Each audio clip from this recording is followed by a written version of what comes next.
Namo tassa bhagavato arahato samma sambuddhassa. Namo tassa bhagavato arahato samma sambuddhassa. Namo tassa bhagavato arahato samma sambuddhassa. Good evening, everyone. So today we have gathered here to discuss some Dhamma based on the Buddhist doctrine, and also how to get some insights on how to apply its theories into our lives, and also to have some sort of a discussion at the end of the Dhamma sermon. And today I was invited by Mrs. Chitra Virakon, and just give me one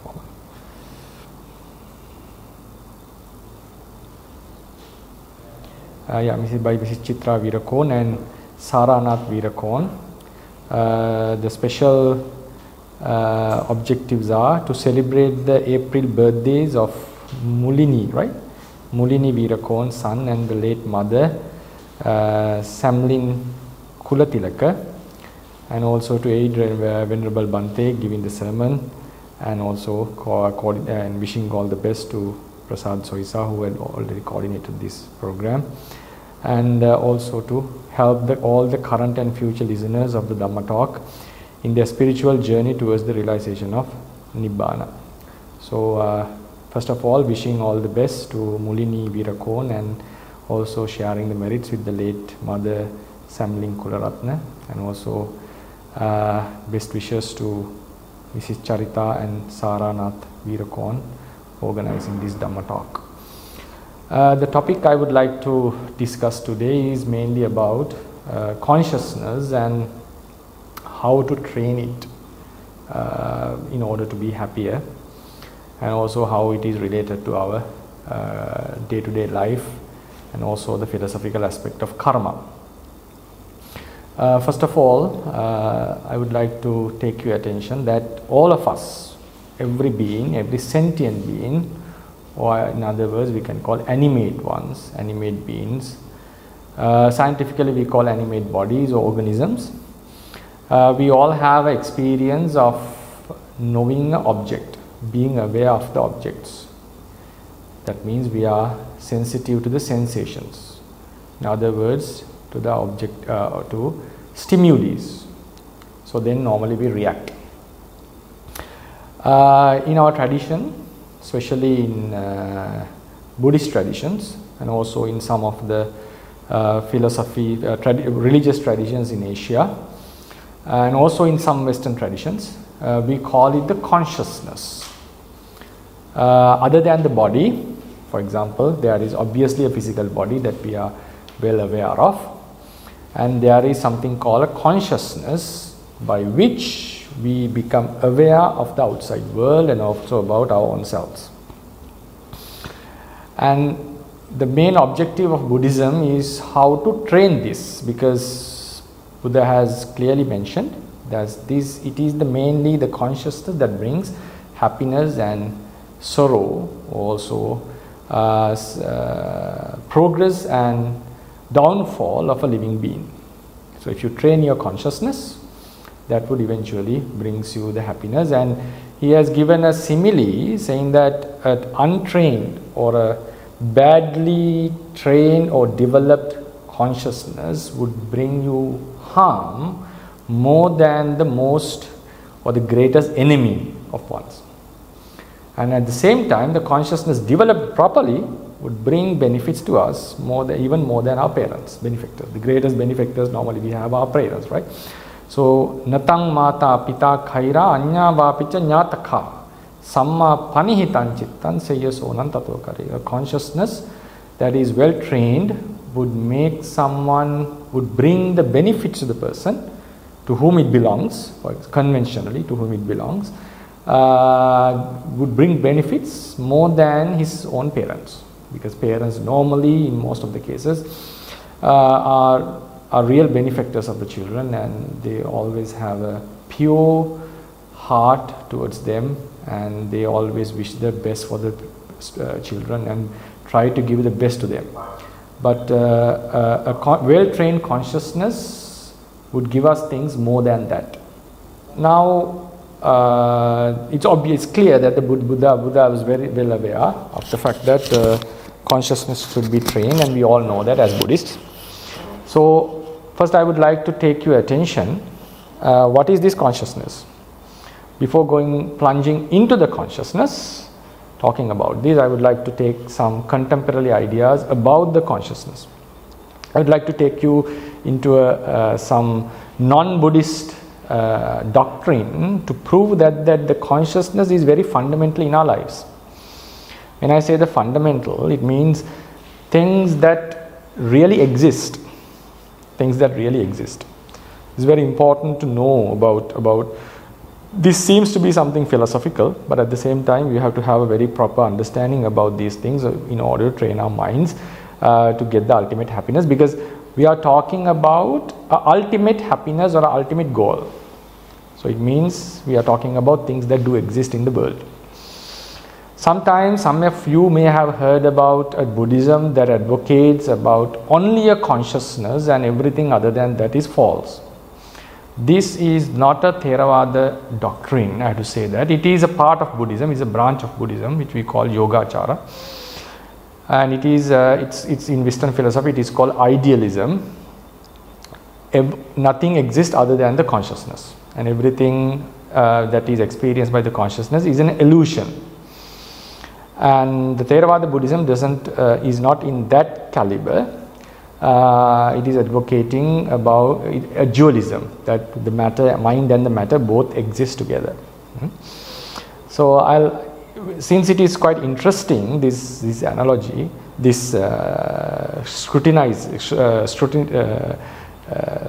of consciousness, I would like to bring that. It is a non-Buddhist theory, but it would help you to get a better understanding about the consciousness. There was a philosopher in the 18th century called René Descartes. He was a French, and he started to doubt all the knowledge that he had or he gained from their ancestors, from his past generations. And he wanted to find out the real existing truth of the world. So what he did was he brought his own criteria. That was, if anything could be suspected, doubted, even to the slightest level, he took it as something wrong. He just wanted to believe in the things that are obvious, that cannot be objects of suspicion. So what he did was, he thought, okay, how about the small faraway particles, faraway things? Sometimes we have misperceptions about them. For instance, if you think about a mark on a wall, sometimes we think it's a lizard or it's a certain creature. But when we get closer, we find it's just a mark by a pen or some kind of a dirt. So, but normally we have the perception of a different thought, different object, and when we get close, we find it is something different. So he thought, if this could fool me even once, so I cannot trust small and far away objects, because small and far away objects, even though they manifest as certain things, it may be wrong. A better example is a mirage. We think in deserts, in a hot area, we see a water in a faraway area, but then when we get closer, we find it's not the reality. Then he ruled out the possibility that the faraway small objects are real, because his criteria was, if anything could be doubted even to the slightest degree, this is not true. Then he thought, okay, what about the bigger objects? My body, my arms, my clothes, because we never doubt about it. We never doubt that whether I'm wearing clothes or not. We never doubt that I have my hands or head or legs. So what about these things? Can I always trust them? Then he brought out another argument again. This was a very good thought experiment that he had. He brought an argument saying, sometimes in dreams, I do feel like I'm flying. I do feel like wearing some clothes, maybe like a king, but when I wake up, I find it's wrong. But while in the dream, there's no way to prove that I was dreaming, or I was having a false experience, or I was having a virtual experience. So then he argued, in case if we are in a dream, like a never waking up dream, a never ending dream, how could we prove that this the body is true? Because I may have a very special figure like a Superman in a dream, I may be flying, and I'm very much convinced while in the dream, if this entire life is a lengthy dream, how could we know that our experience is true? It's a very good argument. Seems like a foolish or childish argument, but one can still keep on arguing on this, because you cannot prove that it was a dream or it is a dream unless you wake up. So then he ruled out the possibility of all the bigger objects, even the body, even I'm wearing the fact that I'm wearing clothes. So he ruled out, because it can be suspected, and in certain moments these bodies and clothes that I'm wearing have fooled me in a dream. Okay, now what do we have to believe that there is an argument? Then he thought, okay, even within a dream, even this is a dream, now we have to come into the assumption that we are in a dream. If it is in a dream, still there have to be certain things that really exist, even it is a dream. What were the certain things? Geometry. For example, if you take the geometrical laws, even in a dream it is true. And he thought, he brought another argument saying color has to exist, that's why even in a dream we see color. And another very convincing argument is the extended objects, things consume certain space, we call in philosophy, we call it extended nature. So things, even in dreams, if I see things are consuming a space, that consuming nature should something be fundamental, it cannot be just an illusion. So he brought out a few things, mathematics, geometry, extended nature and color. These four has to exist, even this if this is a dream. That's why we are seeing them in a dream. Okay, I'm not going to talk about it in detail. Then he brought another argument, what would be the case if even in a dream, even if we are in a dream, if this dream is completely manipulated by some demon, some special being. If you have watched the Matrix, I think most of you have done that. I hope that you see that everything is an illusion in the world according to the Matrix, right? I think hope the young generation have watched it. So then he thought, if it is if this illusion is completely something created by a living demon, he thought that the God would never do this, because God is omni-benevolent and omni-compassionate. So therefore, if a demon would do this, how could you prove even geometry, even mathematics, even color would still be false? If someone keeps on arguing, you cannot prove he is wrong, because you cannot prove it's wrong unless you get out of that illusion or delusion, that is that the spell that he has put on us. Then he even ruled out the possibility of geometry, mathematics, color and the extended nature. Then he came, this is the point I wanted to arrive at. Then he came to the conclusion, now even it is being manipulated entirely by a demon, still the fact that I am thinking has to exist.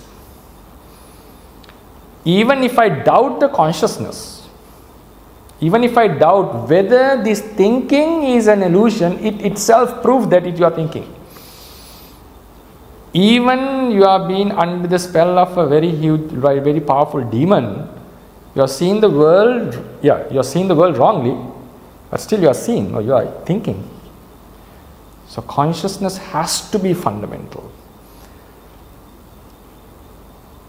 The quest that the thing that you are thinking, whether the consciousness is fundamental or not, it itself proves that you are thinking. Even everything that is known with the consciousness is wrong, still the consciousness has to exist.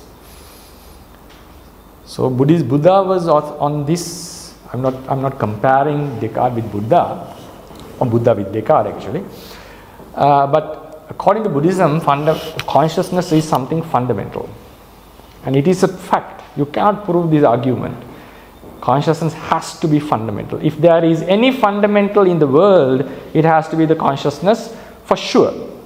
But that doesn't mean that the Rupa doesn't exist according to Buddhism. But fundamental consciousness has to be fundamental. The argument then later on came on whether this consciousness is something material, is a function of a material, or is it a completely different entity. According to Buddhism, we take it as it is something other than the body. It depends on the body, but it is not the body. It's not it's not an entirely function of the body. It's something different. And it has the power to create some differences in the body, or on the body, or upon the body. So the body works according to consciousness. So our behavior, everything depends on the consciousness. This has been the common folks etymology, common folks belief among the societies and among the world, in the world, that we think, so based on thinking we act. So Buddhism is solely based on training this consciousness, which is a different element from the body, but which depends on the body. So training it, and it has to be fundamental. So entire teachings of the Buddha, he advocated that we have to be healthy and we have to satisfy our bodily needs, that's for sure, as a layperson. But for monks there are lots of restrictions. But the main purpose of Buddhism is to train this consciousness, which is something very fundamental in life. And how do we do that? What is the purpose of doing it? Why is it necessary to train this consciousness? That's the important part. Because the entire teachings of the Buddha is mainly because there is a rebirth. There is a life after this. The pivotal point in Buddhism is rebirth. That's why entire monkhood depends on this fact. If there is no rebirth, if everything ends here, if the consciousness ends here, the life ends at the end of this life, if it terminates, and if there is no rebirth, there is no much use of Buddhism. There is usage, because it is a doctrine that can be used to to build up a good society, especially good ethics. But the main pivotal point is there is a rebirth. So in order not only to be happier in this life, but also to have a happier life in future, so you have to train this mind. Then the obvious question that comes is, how do you know whether there is a rebirth? I know it's an obvious question that many would ask this. So in order to do that, I have to also go into the theories about this consciousness. So you have to find out that the consciousness is very fundamental in life. And even during the Buddha's time, some argued, can't it be that the consciousness is something material? Can't it be like, can't this entire life ends when we die? If the consciousness is the matter, is the rupa, the manifestation, what we see, what we can feel, what we touch. If it is the consciousness, can't it be the self? So it would end at the moment when we are cremated, or when we are buried, or after our life ends. So therefore, we may live a good life, but you don't need to worry about the following coming up lives. So some had that argument, and it's the prevailing idea, mostly adhered idea in the present world as well.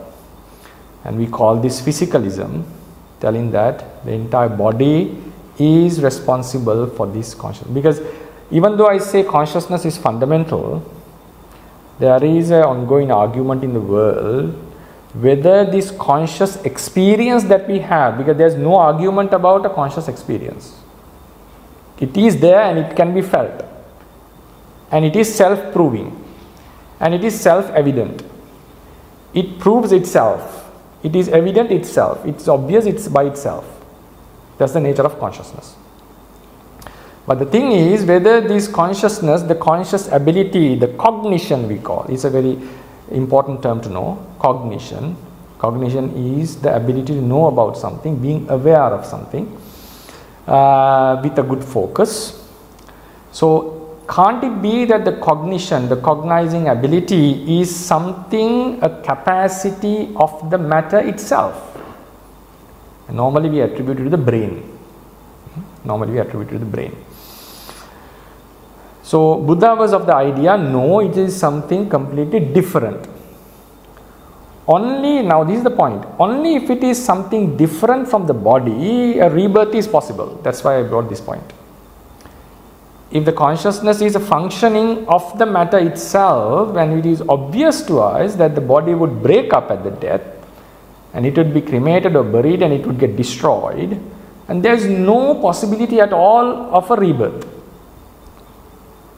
There's no possibility at all, because we know it's obvious that it will get destroyed. And only thing that it will contribute to the soil, and it will contribute to the fossils, and also for petroleum in future. So our body would become a fuel to the future generations of the posterity.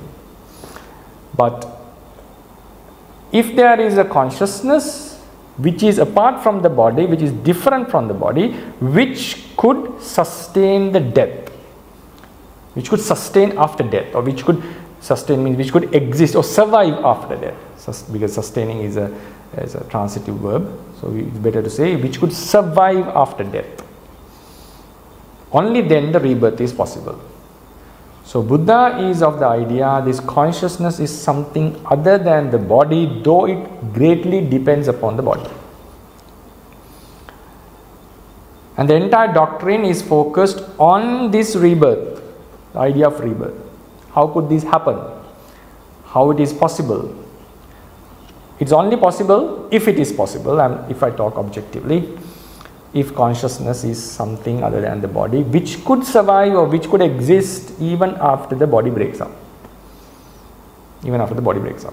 If it is the body, no, it cannot exist. So that's why if someone adheres to the physicalism, if someone believes the consciousness is a functioning of the brain, or consciousness is functioning of any other matter like artificial intelligence,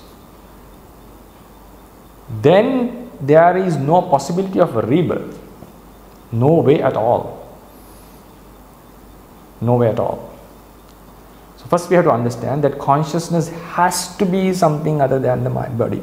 Only then we get faith in a rebirth, a possibility of a rebirth.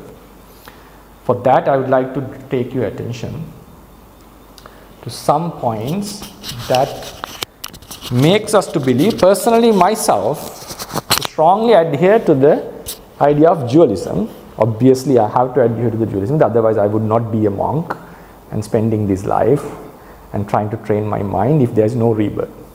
It's obvious, otherwise I will be doing something very foolish if there is no rebirth. But the purpose of being a monk and adhering to 227 rules and also thousands of minor rules and abstaining from all these sensual things, even which our minds are tempted to do as human beings.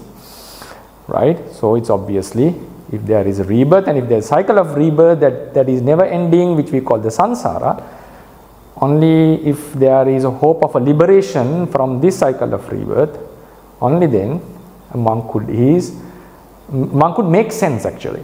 Right? So how do we know? How do we make sense? I have to say that in meditation, when you reach a certain level, you get convinced about the rebirth. There are two ways it can be done. With strong concentration in samatha meditation, and after you have gone to a very high level of jhanas, you will be able to recall your past lives and you get convinced by yourself, which cannot be proved to others, but you yourself get convinced that there has to be a rebirth, and there was a rebirth. It's not has to be a rebirth, there was a rebirth. In insight meditation, vidarshana, vipassana bhavana, in Sinhala is if I say vidarshana bhavana, one rule out the possibility of not having a rebirth. He is not seeing the past lives. He is not seeing what happened. He doesn't know whether I was an elephant or a monkey or a human in the previous life. But he rules out the possibility of this being the first birth by looking into the cause and effects. So this is how it is done in two types of meditation. In samatha meditation, you have a direct experience about the past life and you just get convinced about it. And you will be able to even to recall this nitty-gritties of your life. For example, what you ate 2 days ago, what you ate five days ago, and what you ate in 2016 July 1st, even that you will be able to recall, and that's a very special experience. And so that is gained through samatha concentration.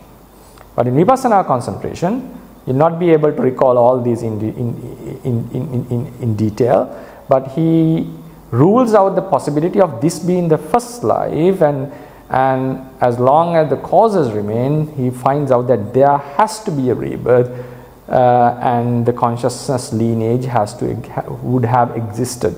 And he also even ruled out the possibility of a beginning of a samsara, which is a very highly debatable philosophical topic, but he himself get convinced that there cannot be a beginning of samsara. Anyway, this is the meditative experience. But before that, before we go into the meditation experience, we have to have some logic behind this. How do we know that consciousness has to be? Always keep it in mind, consciousness has to be something apart from the body. Even though it depends on the body, it has to be a different element if it is to exist after death. A rebirth is only possible if there is a different element called consciousness other than the body. In Western philosophy, we call it substantial dualism. Substantial dualism, which is the most, and I have to say that, is the most unpopular philosophical theory among the Western philosophers. Right? And Buddhism is in this caliber. There is a slight difference. Most of the philosophers who believe in dualism thinks about a self or a consciousness that would exist, but Buddha is talking about a non-self consciousness, which is a generation of lineage of actions, mental actions. So we will come into that bit later. So anyway, so we have to keep it in mind, if rebirth is possible, it has to be something other than the body. Consciousness has to be other than body. So the most opposing idea about this is physicalism, saying that the consciousness has to be something material. If I phrase it properly, consciousness has to be a function of a material thing in our body or whatever material thing. There are three theories mainly: behaviorism, mind-brain identity theory, and functionalism. I'll not talk about the behaviorism because it's something really basic, but still it's a prevailing idea in the world. But I'll go into the most famous ones, the mind-brain identity theory, considering that brain itself, consciousness itself is a functioning of the brain. This is how it has been phrased by the philosophers. Conscious states are brain states. Conscious states are brain states. If you take the C fiber, for example, if I name a neuron in the brain as C fiber, if you think about anger, for example, if anger is a conscious state, this is identical to the firing of a C fiber in the brain. That's how the neurologist is concerned about the consciousness. If this is firing, C fiber is firing, and you experience the anger. So if you remove this firing, or if you prevent this firing, you will never get the experience of anger. Okay. So that is the mind-brain identity theory. And there are a lot of experiments have been done, and there are a lot of experiments that are supporting this idea. And one of the compelling ideas is there is an experiment in which, I actually forgot the name of the experiment. They did experiment that one wants to switch the fingers or press a button, and they were checking the brain states, and they found out that the brain was functioning even before we made the conscious decision. So they came to the conclusion, so consciousness is the outcome of the functioning of the brain. This is called Libert's experiment. But still, there are arguments. Yes, it makes sense to certain small ideas like pressing a finger or a button. But is it how it is functioning when we are taking huge decisions like whom to marry whom, or to go to which university, to decide whether to be a monk or to disrobe? All these are huge decisions in our lives. So one would argue, no, these things are not functions of the brain. You cannot experience them through the brain. It has to be something other than that. The most compelling argument against the mind-brain identity theory, I think most of you would understand this, because brain is a material function, material thing. So the argument is, if you go to the atomic particles, electrons, protons, neutrons, quarks, leptons and all this, how could these particles, material stuff, would have a conscious experience? That's the point here. Because in a conscious, what do you think about a conscious experience? Conscious experience means, for example, think about seeing the morning sun. You open the window, everyone likes to see the morning light, right? Most of us like to see the morning light, and most of us like to go and see the top from the top of a mountain. What about the experience? We see things, we feel certain things, we have a subjective experience.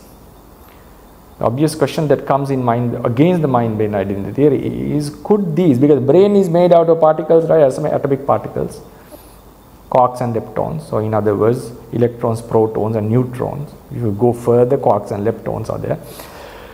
So could these particles bring up such an experience? That experience is called qualia in philosophy.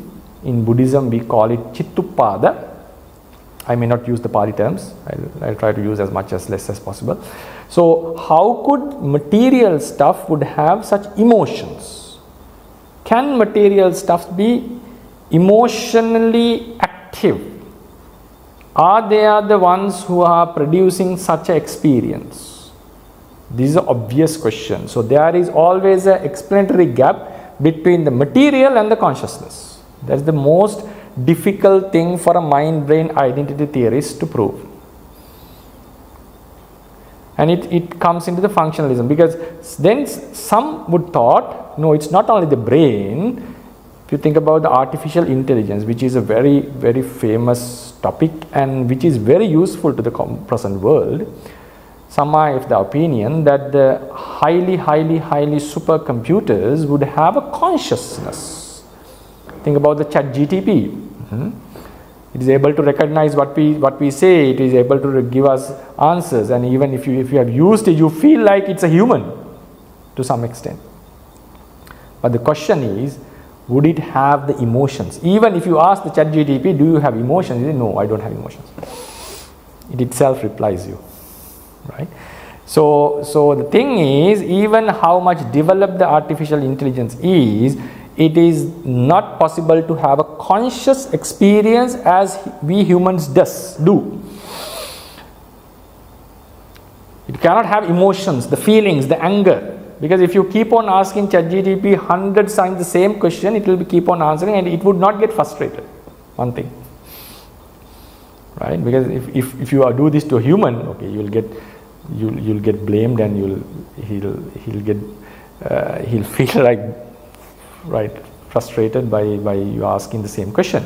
So thing is, the idea, small idea is, the general idea is, how could the brain or any other thing like a material stuff could produce such an experience? Can they do that? It seems not. It's counter intuitive. Then another question is there, another big problem. If you have come through this physicalism, it's good for you to think about it and to have a better idea about the consciousness. If there is no consciousness called as a different element, please keep it in mind. According to modern physics, everything has to be determined. Everything is determined already, because it's a known law in physics that there is something called causal closure. That every physical act is followed by another physical act. It's called causality.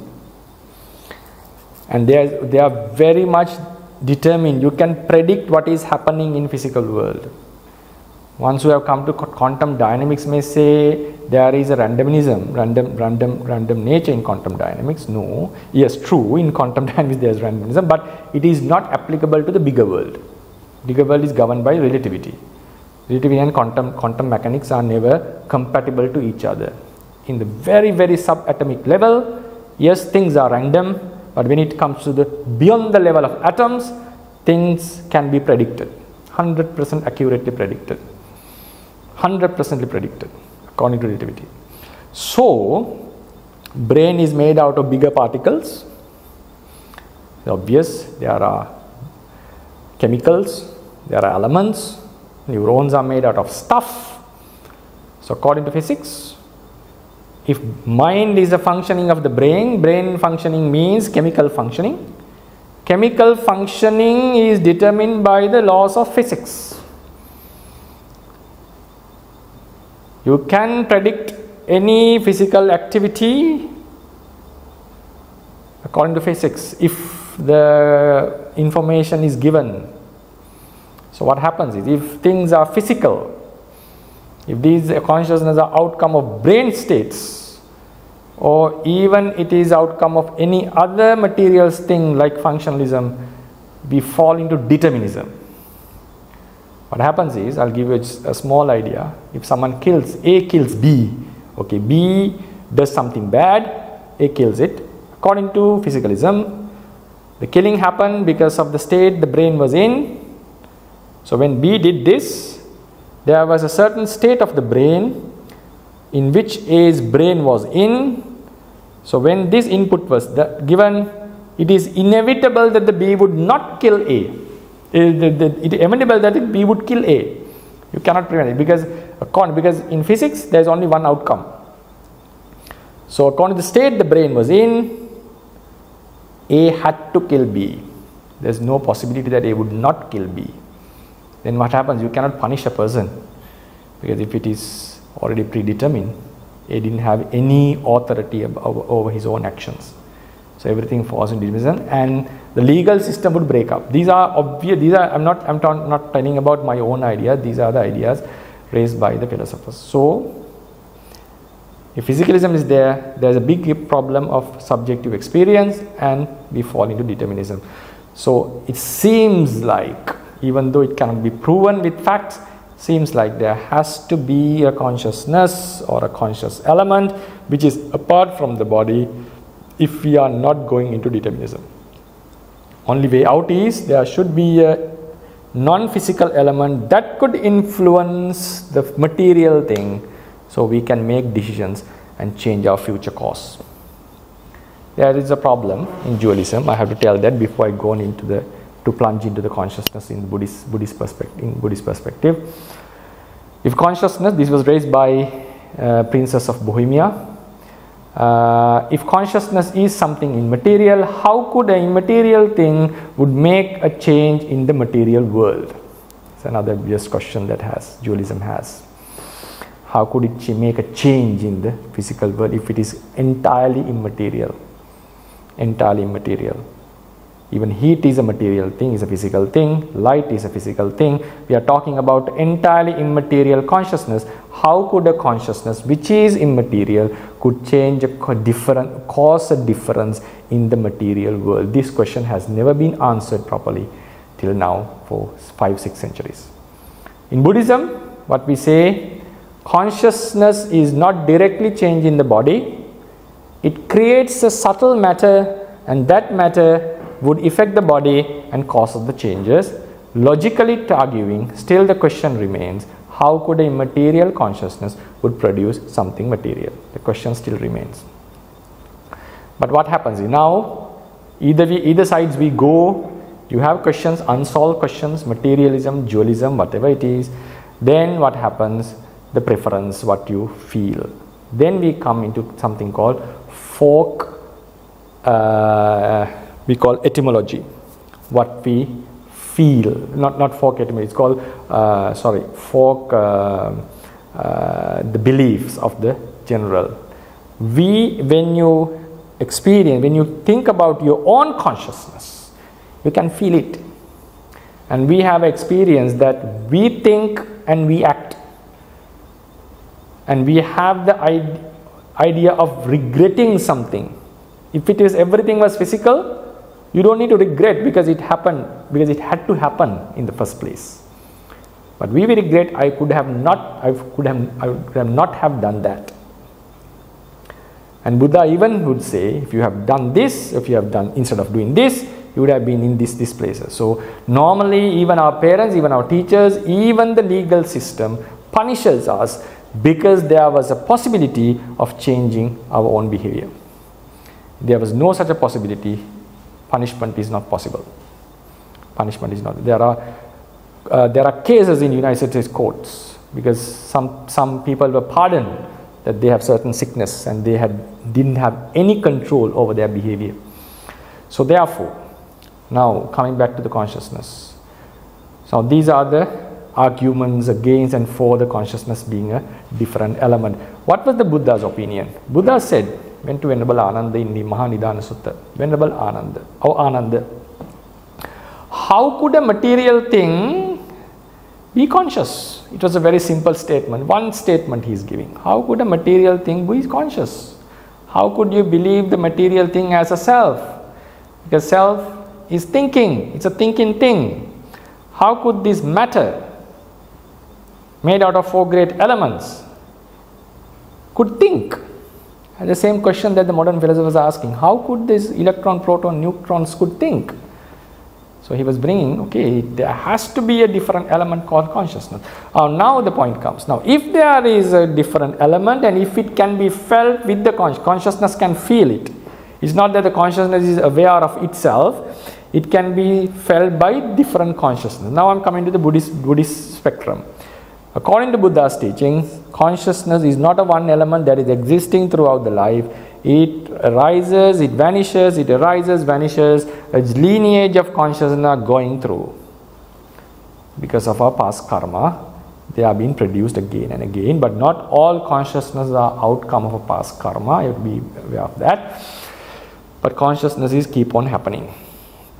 It's not the single consciousness that governs the entire life. So, an experience of a one consciousness can be recalled through retrospecting. Retrospect means recalling, being aware of what happened. So, we can recall what was in my mind yesterday. When I met my beloved person, what was the feeling that I had?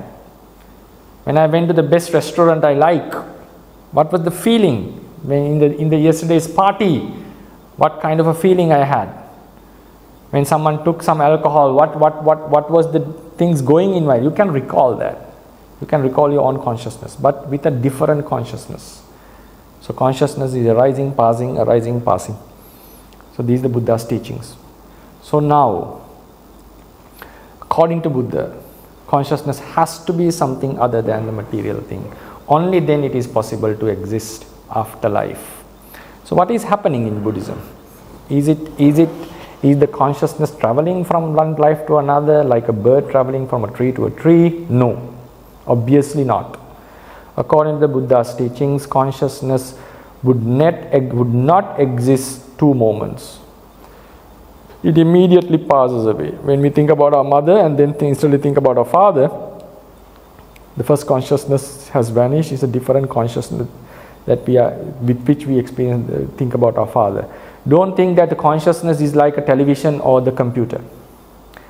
In the computer, while the computer remains still, we get new pictures. It's not that the consciousness is something stable and having various objects. No, consciousness itself is the act of cognition. Consciousness itself is the act of knowing.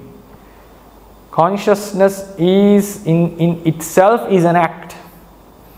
So when a certain act is done, it's done. A new consciousness arises. And you'll be able to see when you have the rest of when you experience your own consciousness. The things, the feelings, all the qualities that were in a one consciousness has completely changed and new qualities are found in a different consciousness. It can be experienced by oneself.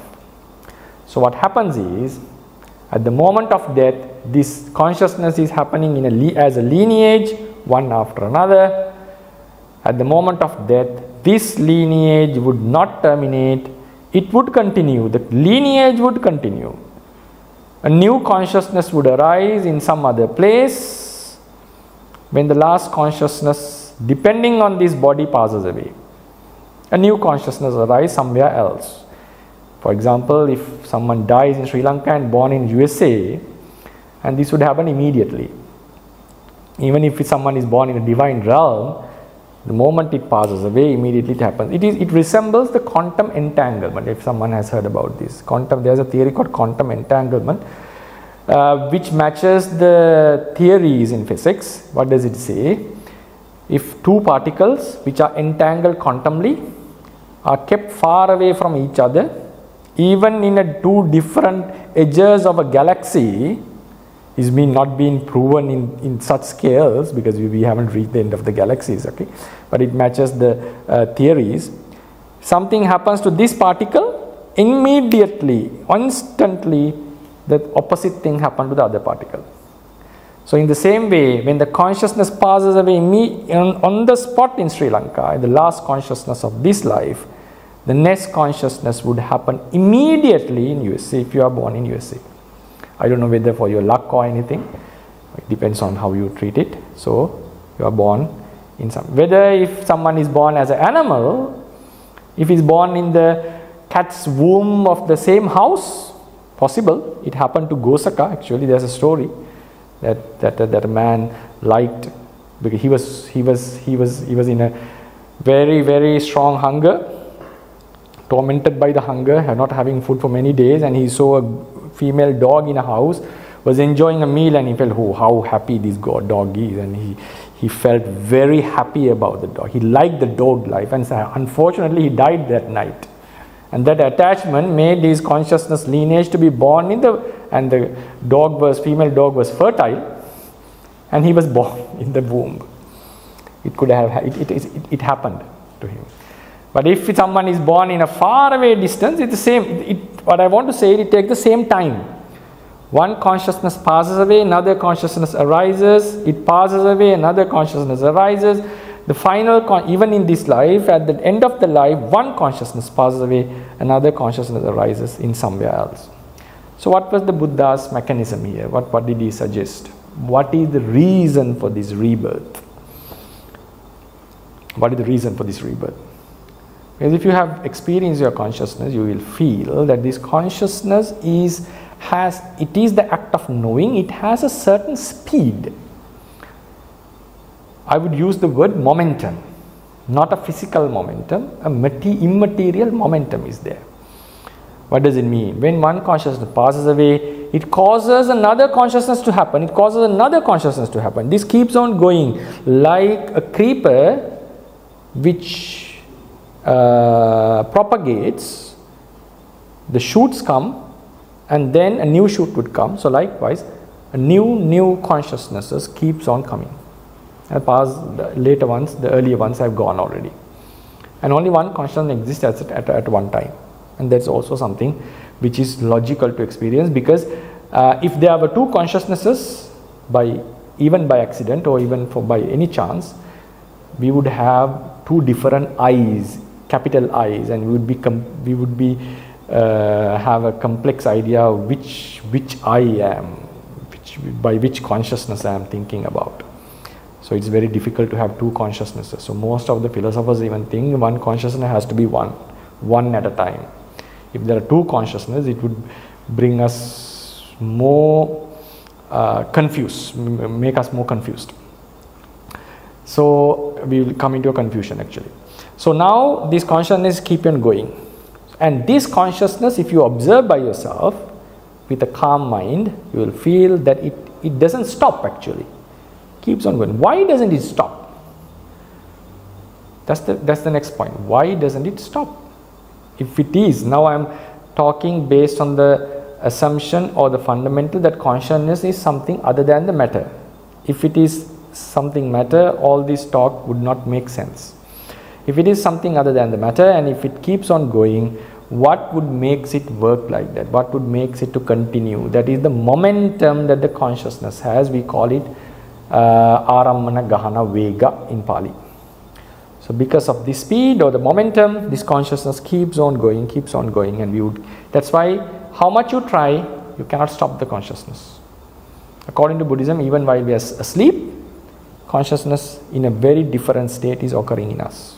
That's why sometimes we do see dreams in our lives. And consciousness keeps on happening continuously, one after another. And this consciousness would not stop at the moment of death. The main reason is the craving. Craving is like a force. It's a force. It gives, this force can affect our mind and matter very much. If we like something, our mind is dragged towards that thing. Yeah, sometimes the things that we hate, yes, we keep on thinking and we start to dislike the person and remembering all the bad stuff that person has done. But like the dragging done by liking and the dragging done by the anger are two different drags. So our mind is fully inclined towards that object that we like. If you love someone, maybe your children, maybe your partner, it's very difficult to forget the person, right? It always comes into the mind. Especially when we lose some beloved one, it's very difficult to forget the person. Mind is inclined towards that person. In the same way, all of our minds are inclined towards this life itself. We like our life more than anything else. We like to live. We like to experience the world. We like to be as a living being, living creature. We want to experience the reality. These are called tanha in Pali. The best word that you can use for this is bhava tanha. The craving to exist, craving to build a career. Forget about the sensual pleasures. We highly like the existence itself. There is a thought experiment given by some philosophers on this, that it is very much related to Buddhism actually. Now we do crave sensual pleasures, yes, that's true. We don't need proof for that, we are self-evident about this. I don't think anyone would disagree on this. So, but still sometimes we go through hardships in our lives, and sometimes the life is miserable and things doesn't happen as we wish, and we would want everything to change sometimes, and it doesn't change even. Okay.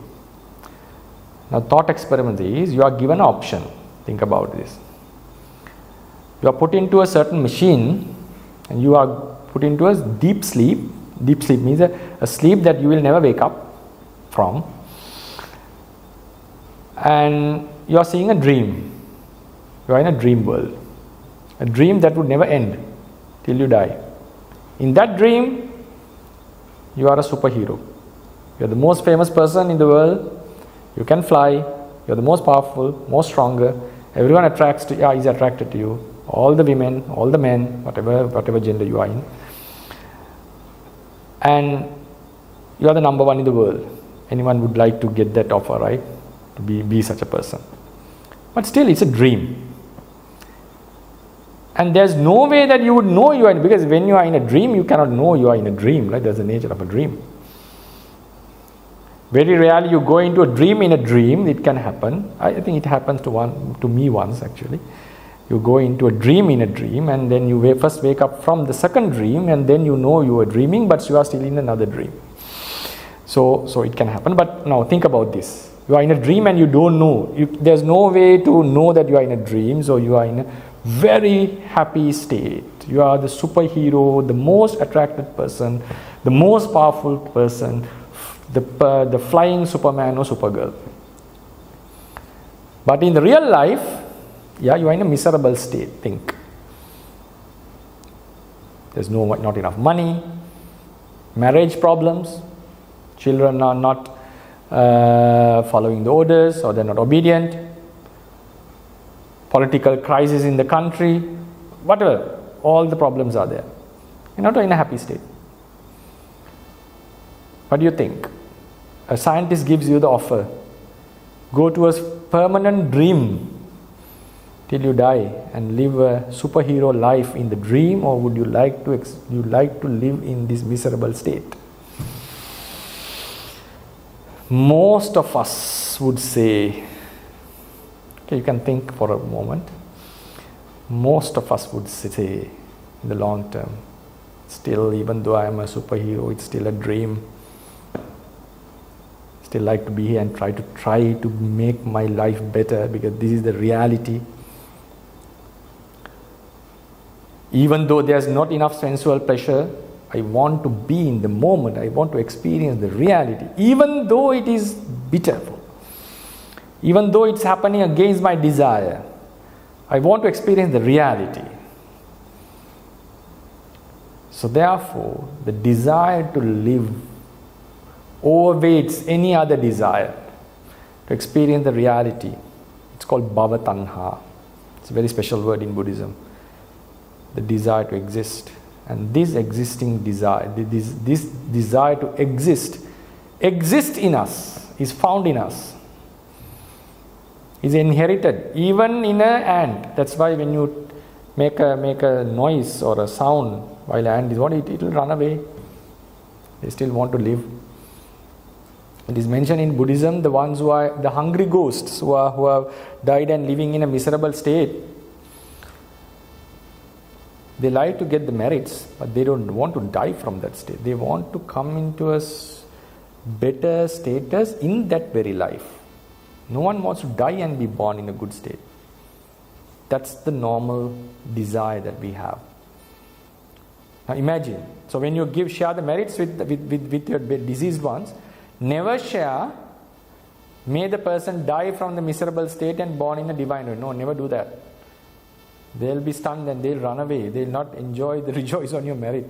Imagine like this. Take a good scenario. When you go to your grandmother and pay respect to her, if she says, okay, oh, may my child die and be born in a divine realm soon and experience the divine pleasures, how would you feel? Come on, grandmother, what are you talking about?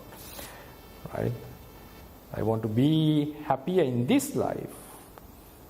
Yes, we would take if we are in a miserable state, we want to improve our life within this life. No, so no one wants to die. Then the question comes how about the ones who suicide themselves? Most of them suicide because they cannot confront the moment they are in. Some die, some suicide because due to old age. If an angel comes and make them younger, no, I don't think they would want to die. Someone wishes death because they are too old or too feeble or too sick. If things become okay, yeah. Right. Because some die because of breakups. The partner comes back, okay, no need to die. There are very rare cases that people have died, especially it happened in Japan actually, due to wrong views, because these are just distorted mind states. Some die because they are fed up with the life. Fed up with the life means it's not that they are not attached to the life, they are fed up with the mental state actually. If that mental state changes, they would not commit suicide. Because think like this now, if someone wants to suicide because he is fed up with the life, while he is walking to suicide himself, suddenly a vehicle runs into his body. What happens? The instinctive reaction would be to jump away from the vehicle. Hit up suddenly. What does it mean? The inherited desire to live is still there. This is something inherited. That's why we react suddenly. According to Buddhism, when this desire is completely removed by an arahant, if a thunder strikes at his head, he would die, but he would not react. He would not feel afraid. He would not get stunned by what is happening. He would not struggle like we do. So therefore, it shows that the people who suicide are not doing because the fundamental desire to live is not there. No, it's because of some other reasons. The fundamental to live is something inherited within us. It can only be removed by the understanding of the reality, by removing the ignorance. Only due to ignorance, we think this life is good and we want to keep on going. So therefore, Buddha taught us to understand the reality in depth. So I was talking about the rebirth.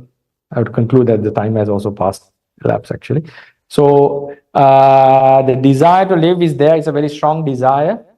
That's why in a sudden accident, the fear comes up because of the desire. So this desire is a push. It pushes our mind. It gives a better momentum to the mind. The mind itself has a certain momentum. But this desire, the moment of death, when the mind is getting weaker, it gets weak at the moment of death. It's obvious. But this mind is being pushed or being re-energized by the desire to live. Even though the person is committing suicide, that disliking the hurt, disliking when the breath is being stopped, this desire would be active even in a latent level. So what happens, it energizes the mind and it causes the new consciousness to arise in a different state. And another thing that we normally talk is this new consciousness in the next life is produced by another energy we call the karma, which we call the karma. Karma is the one that decides on the new consciousness, because the consciousness doesn't want to stop because of the desire. It's been pushed by the desire. But the desire itself cannot choose the location where the new consciousness would arise. Otherwise, everyone will be born in the heavens after death, because everyone wants to be in a good life, right? So the consciousness, even though there is a desire, it cannot brings you to the new destination. It needs the help of something else called the karma. Karma is the force. Think this analogy. Think about this analogy. Everyone wants to have a better life.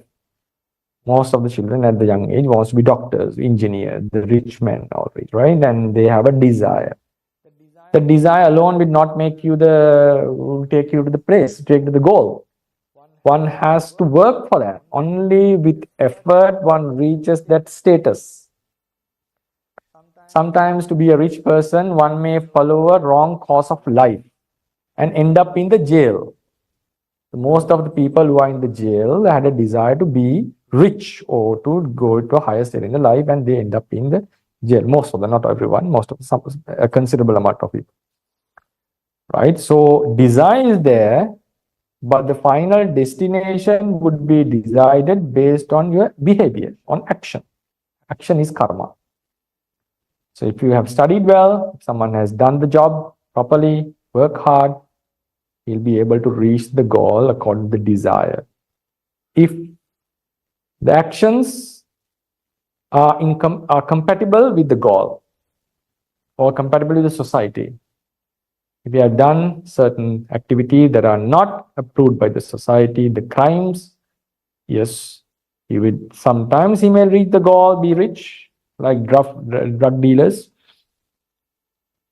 but sometimes they may end up in the jail, or they might end up maybe studying strategies, right? So therefore, the desire itself, within this life, we understand the desire cannot take us to the destinations that we want. The same analogy is applicable to the life after death. Because since the consciousness is something other than the body, and it has a momentum by its nature, and this momentum becomes weaker, close to death, but it is been reboosted by the desire to live. And then the actions that we have done would decide one of the actions would get the opportunity to bring forth a new life in a suitable destination that suits the action. This is called the karma force. Karma force. I would like to conclude the topic. So this karma brings you, now if the karma was good, it brings you into a good destination. If it was bad, it takes you to bad. How to decide the karma was good or bad? That's also something should be known by our own experience.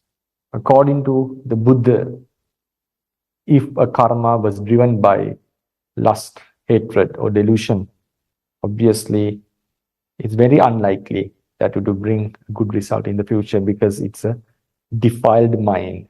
A defiled mind doesn't bring real happiness to us. That's why normally we say, don't make me angry. Why is it? Because we ourselves know it's not something pleasant, right? Sometimes, yes, attachment can bring happiness, but when you compare it with the spiritual happiness, that attachment is something restless. It is a restless state, and is a burning state when you compare with the spirituality. So Buddha had laid down the line and said, wholesome consciousnesses brings you wholesome spiritual, long-lasting happiness over the defiled states. So defiled states, if an action was done, the chetana, the intention was driven by defiled states, which we call it a akusala karma, unwholesome act. If the intention, the volition is driven by spiritual or wholesome, nice states, which we call it a wholesome karma. As a result of a wholesome karma, one would be born in a wholesome life. According to Buddhism, there are states like in an electron states. So we have good states and we have bad states, destinations. Human realm is considered as a good state. Animal realm as a bad state. Not to look down on the animals, but it is a bad state according to teachings. The ghosts, state of ghosts, yes, spiritual like spirits, it's a bad state. A hell, Buddha has talked about a hell, yes, it's a bad state. Divine realms, the Brahma realms, which are good states. So we have mainly two different states, good and bad, which we call Sugati and Dugati. In order to reach a good state, everyone has the desire to go to a good state unless you are a follower of Satan. Right? The ones who follow the Satan wants to be born in the hell. I myself once encountered a friend when I was studying in the college, not in my college actually, in a different college. And he had a desire to burn in the hell with the Satan. I was stunned by his desire, and I found out that there are some groups that desire. Yeah, some people have that. These bizarre desires are there in the world, but most of us would like to be born in a good state and a happy state, right? So, but it is this because anyone wants to have a good career in life, to be rich and famous, but our final goal destination would be decided mainly based on our behavior, not based on our desire actually.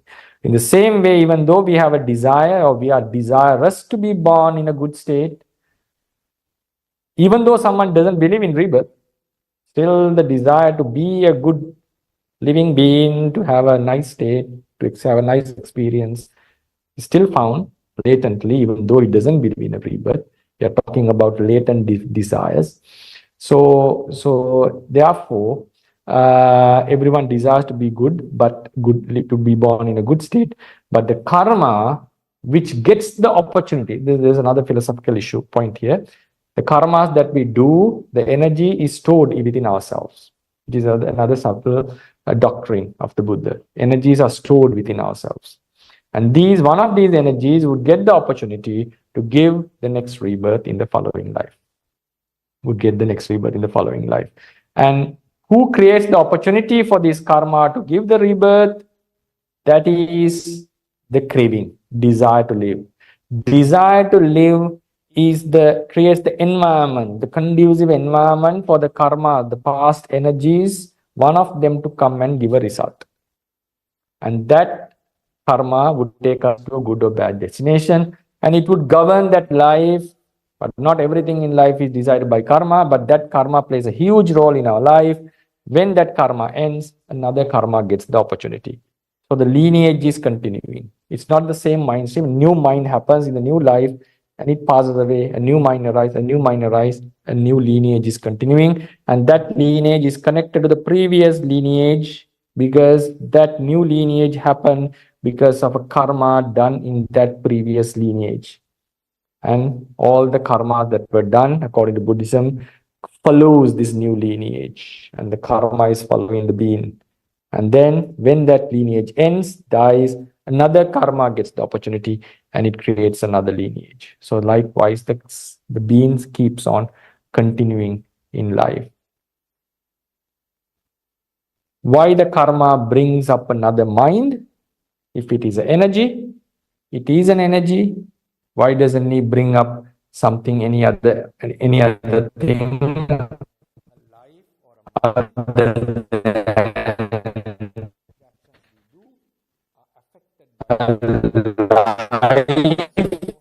or mind, because of the desire?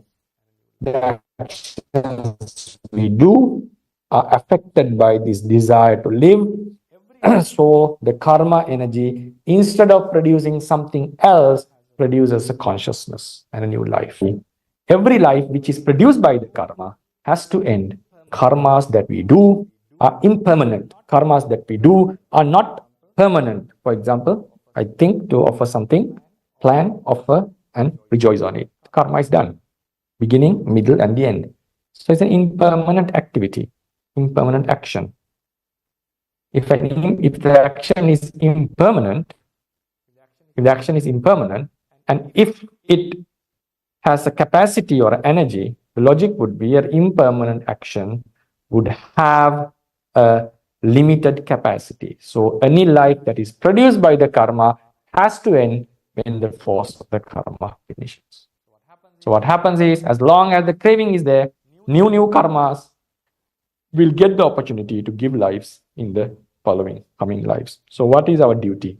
Is to make sure that we do wholesome deeds as much as possible, because at the end of the life, since another karma would get the opportunity to give a rebirth, so to make sure that the next birth is something better or something good.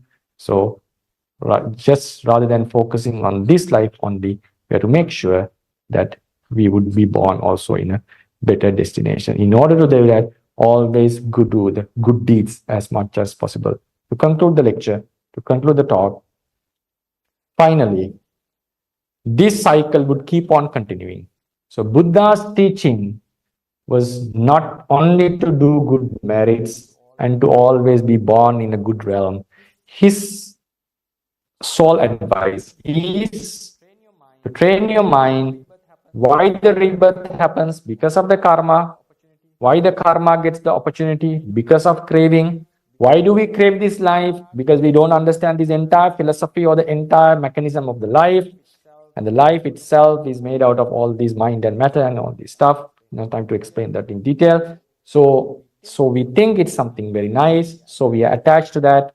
And that is the ignorance. If we have the deeper understanding, ignorance will be removed.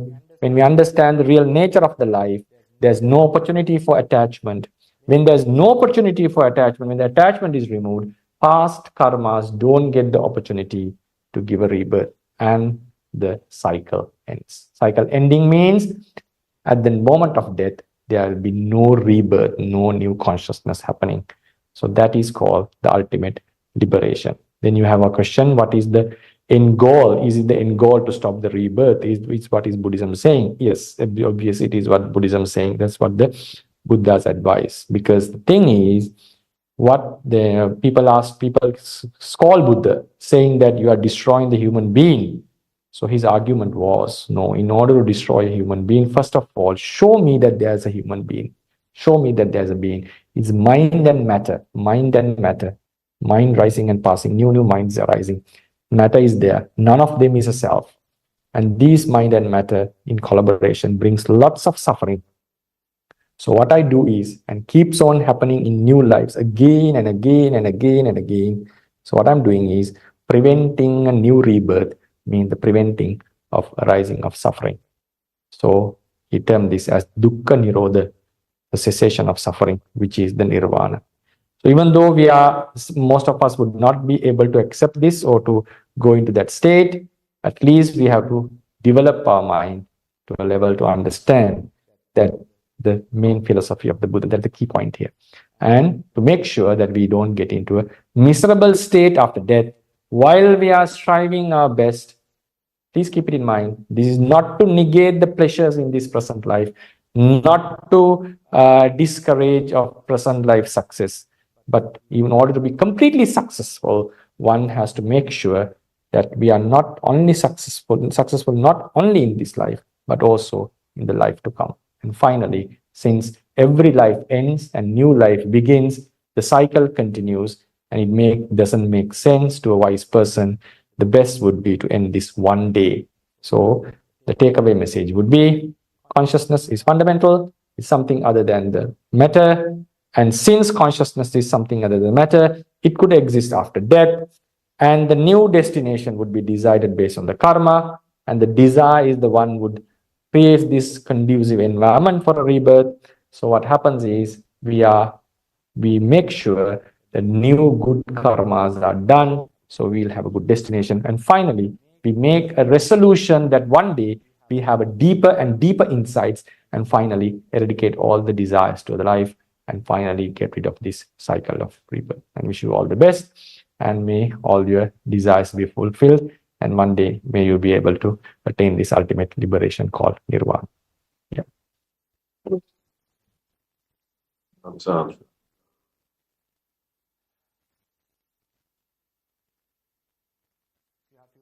You have few questions, yeah, you can ask few questions. Someone is interested? Anyone from the audience? Yeah, welcome to do that. Bante, ladies first, I guess. Okay. This is Chitra. As you know, in Western countries, there are a lot of meditation, mindfulness retreats and programs. And what can you, how do you advise to a person who wants to start meditation practice? You think we need to have certain knowledge before we start practicing meditation?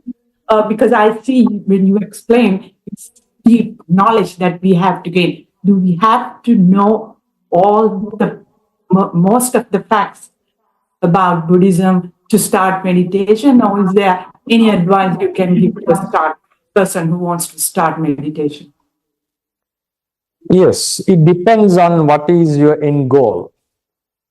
If you're talking about just calming the mind and living a stressless life, or being successful in our work, if you want to get that help from meditation, yes, just pure mindfulness on breath in day-to-day life or the present moment would suffice. That would be enough, because that would remove our hindrances, defilements from our mind, and which would make our mind more flexible to attend to our day-to-day work and to be out of stress. That was if the aim is to achieve that. But if someone is thinking about a liberation of completely removing the defilement, I'm not talking about suppressing the defilement, completely removing the defilements and coming into noble states and stopping the rebirth one day. The deep philosophy that I was talking. Yes, in order to achieve that, you have to have a higher degree of knowledge, otherwise it won't be possible. Then you can obviously ask the question, did the people in the Buddha's time had such knowledge when they got enlightened? Yes, that's because they were different beings. For example, if sometimes in our colleges, we had some super marks guys, and there's a teacher would explain the theory once, and he understand, and he is even able to explain it to other students. Even the others have no idea how did he get this knowledge, how did he understand this. The same teacher was telling the same words, and both of us heard the same words, but some has completely understood the entire theory, and he is also able to solve the problems and even to teach others. But for this normal ordinary person, he didn't have even clue about what was going on. So likewise, there are speciality of beings. So according to our tradition, the Buddha met were special ones. So they were able to stop the rebirth, having even listening to short Dhamma talks and short talks. So therefore, if our purpose is to end the rebirth or to get fully liberated, yes, one needs to have a very solid, good understanding about the Dhamma, because if you explain the Vipassana meditation stage by stage, what I explain is the fundamental theories. You need more than that actually, but it's very basic and fundamental what I taught today. So then, then one can also have this kind of an approach. One, rather than thinking about a rebirth or stopping the rebirth or liberation, can't we just enter into Buddhism through meditation? Yes, as a spiritual thing. Yes, we can have spiritual experiences, but only thing that you should not get fooled by the spiritual experiences that you get by suppressing the defilement. That's not the end of the goal. That's not the end achievement of Buddhism. Because when we meditate, yes, we can have a spiritual experience, and because this kind of spiritual experience were existing already before the Buddha was born. Even Bodhisattva himself went to meet two great ascetics who were very renowned ascetics of the era, and he experienced that happiness, and he found that this is not the path, this is not what I was thinking, what I was planning. Then he gave up and found the Eightfold Noble Path. So what we have to know is, even after becoming enlightened, he taught these various meditation subjects, but some are just to suppress the defilements and to calm the mind for tranquility. So if that is our purpose, you don't need much knowledge. You just need encouragement. You just need the desire to be calm and knowing the benefits of being suppressing the defilement. That would suffice, and that would be enough for you to practice meditation. So in that case, we have to elaborate the benefits of that, of having such a good mind or a calm mind. But that is not the end of the story, because there were ascetics in the past, during the Buddha was alive, who had a very powerful concentration, and even Bodhisattva trained under them actually. So, and that's not the end of the goal. So what we have to understand is, so it depends on your goal. We just want to, so what we can do is, yes, we can enter into Buddhism or to get closer to Buddhism by practicing such meditation, especially mindfulness meditation, being on the present moment or focusing on the breath. That would gives you, because then you will start to feel, okay, this makes sense and I'm very comfortable. So why don't I go into much deeper studies of Buddhism and get more knowledge and try to find out the philosophy behind this? Yes. So my answer would be, depends on your intentions and objectives.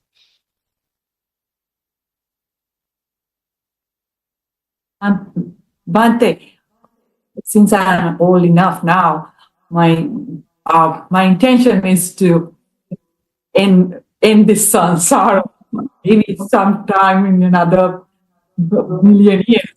But make my stress level out, that is, I see that as a Western style of doing meditation. But as a Buddhist, born Buddhist, I want to do the meditation. So what advice you can give me, kind of prerequisites that I need to do if I'm doing meditation, but I want to know I'm on the right track. So you think I have to have a good Kalyana Mitra to assist me and listening to Dharma, which path I should take? So you're talking about getting rid of the samsara. That is your main objective. At the same time, you have to get rid of the day-to-day stress, right? So see, obviously that is the correct path, because in order to get rid of the samsara, you have to be free from the day-to-day stress. Obviously, it has to be achieved in the first place.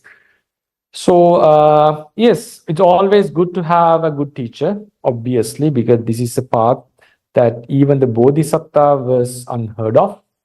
He found it by himself. And there are many instances in the Buddha's era that many had walked on the wrong paths and thought to have got liberated, but have not. So it's always better to have a good teacher. But still, if you are talking about some basic meditation subjects, such as practicing metta or loving kindness towards others, or to focusing on the breath, I don't think you need much assistance of a teacher, but the basics you have to learn: how to focus, what would be the object, what should be the attitude. The basic steps has to be followed. So you will be able to get this advice from most of the teachers, most of the Buddhist teachers, and obviously you will be able to get that knowledge. And then what I would say is, while you are practicing and calm down yourself in day-to-day lives, try to follow a good Dhamma course or to try to get your knowledge, proper knowledge on Buddhist teachings, which is very vital, So, because if I explain, as I understand Vipassana meditation, there are very basic things that you have to know before you understand the non-self nature, before you understand the suffering, before you understand the impermanence. And one would say, no, it's easy to understand, but you have to understand it to a very deeper level, and especially the nature of nirvana, because in order to get rid of samsara and focus on nirvana, or to attain the nirvana, I would say, one needs to have a deep understanding about the sankata and asankata, two states. These are very vital. So therefore, I would say, keep on doing the normal meditation practices that you do. And if some vipassana can be done, like seeing the changing of sensations in the body and changing how the mind changes, at the same time, in most of the cases that I have encountered, with most of the devotees, I would rather tell them to continue with their practice, like seeing how the sensations change. I don't know what type of practice you're practicing actually, and focusing on the breath, or practicing some metta. At the same time, develop or get a good knowledge base about the techniques and about Buddhist teachings, and that would help you to incorporate that knowledge into your meditation practice, and that would surely help you to reach your target. Sad. Very well said. Sad. Can you read out the questions, Mrs. Chitra? It's in the chat box. Because I logged out the Zoom. Right. I have a Bante Shani work on. There's Mariam. The question I have, we carry from life to life this karma that reveals itself in our lives. But then the question I have is, how does that still affect our autonomy, our free will to make decisions that reflect our own autonomy, but it isn't sort of predetermined by our karma? And I guess it goes back to that sort of matter versus consciousness, physics versus consciousness. Okay. Thank you for your question. I couldn't hear your name well. Shanaka. Shani. Okay. Shanaka, right? Yes. Oh. Okay, Shanaka, thank you for your question, actually. I'll rather give a more descriptive answer to this. As you said, in physical world, everything is determined according to the physics, laws of physics, and even the best physics in the world, except the fact that if everything is material, the world has to be determined. And there have been, if you are aware, that there have been certain researchers going on for a number of years that how to understand the free will with brain science. But always you will end up that there cannot be a free will. You cannot explain the free will unless you are a compatibilist. Compatibilism is still under determinism, actually. So it seems like there's no free will. Then, as you said, you touched the real, to my understanding, as you raised the question, you touched the very important point. If the karma is determining the consciousness, I hope you can hear me, like, because I cannot. Okay, right. So, yeah, okay. So, if karma is determining or determining the consciousness for the next birth, how could we are in the autonomy, or how could we still have the free will in decision making? I would rather say the karma would not negate the free will, because karma in Buddhism is affecting only the part of the life.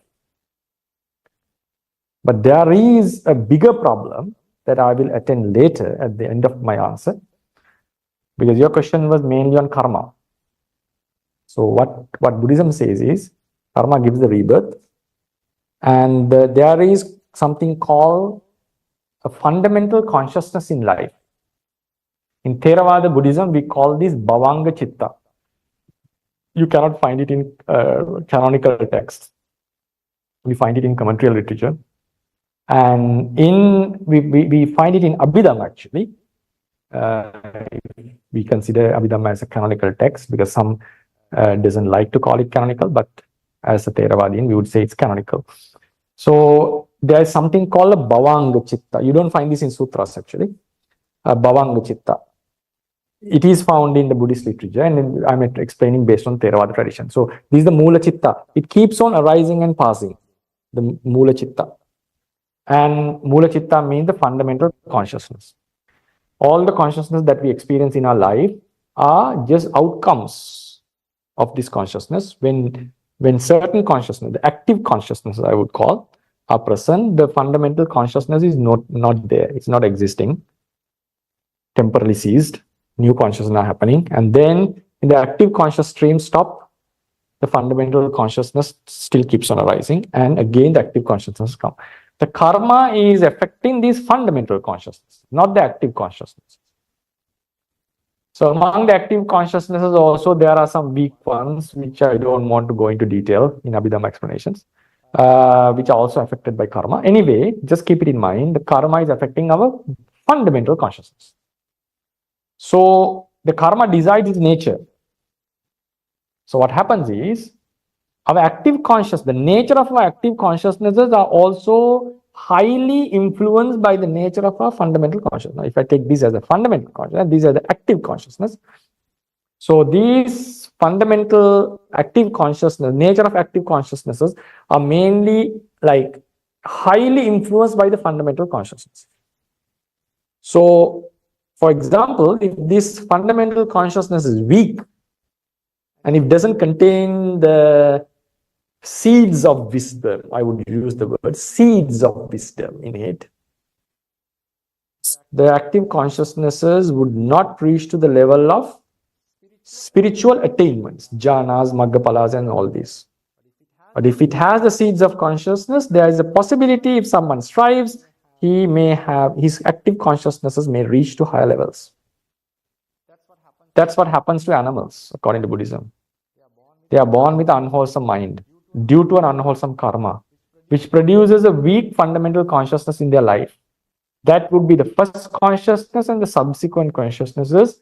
Whenever there is no active consciousness, this fundamental consciousness is present in our mind.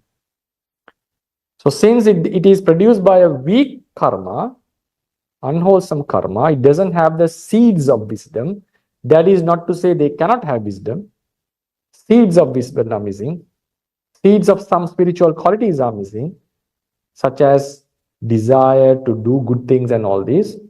So what happens, their active consciousnesses will be limited. It will not have, it cannot reach to the level of a human being. Never. That's why we normally say, if someone is born as an animal, he would never be able to attain Maggapala and so forth. Now this is applicable to humans even. There are some humans who possess a fundamental consciousness with the seed of wisdom and some without the seed of wisdom. So only the ones who have the seed of wisdom will be able to have spiritual attainments. Others can have success and wisdom in the life, but not the spiritual attainments according to Buddhism. So what happens is karma delimits the ability of the active consciousness. It's not completely determining.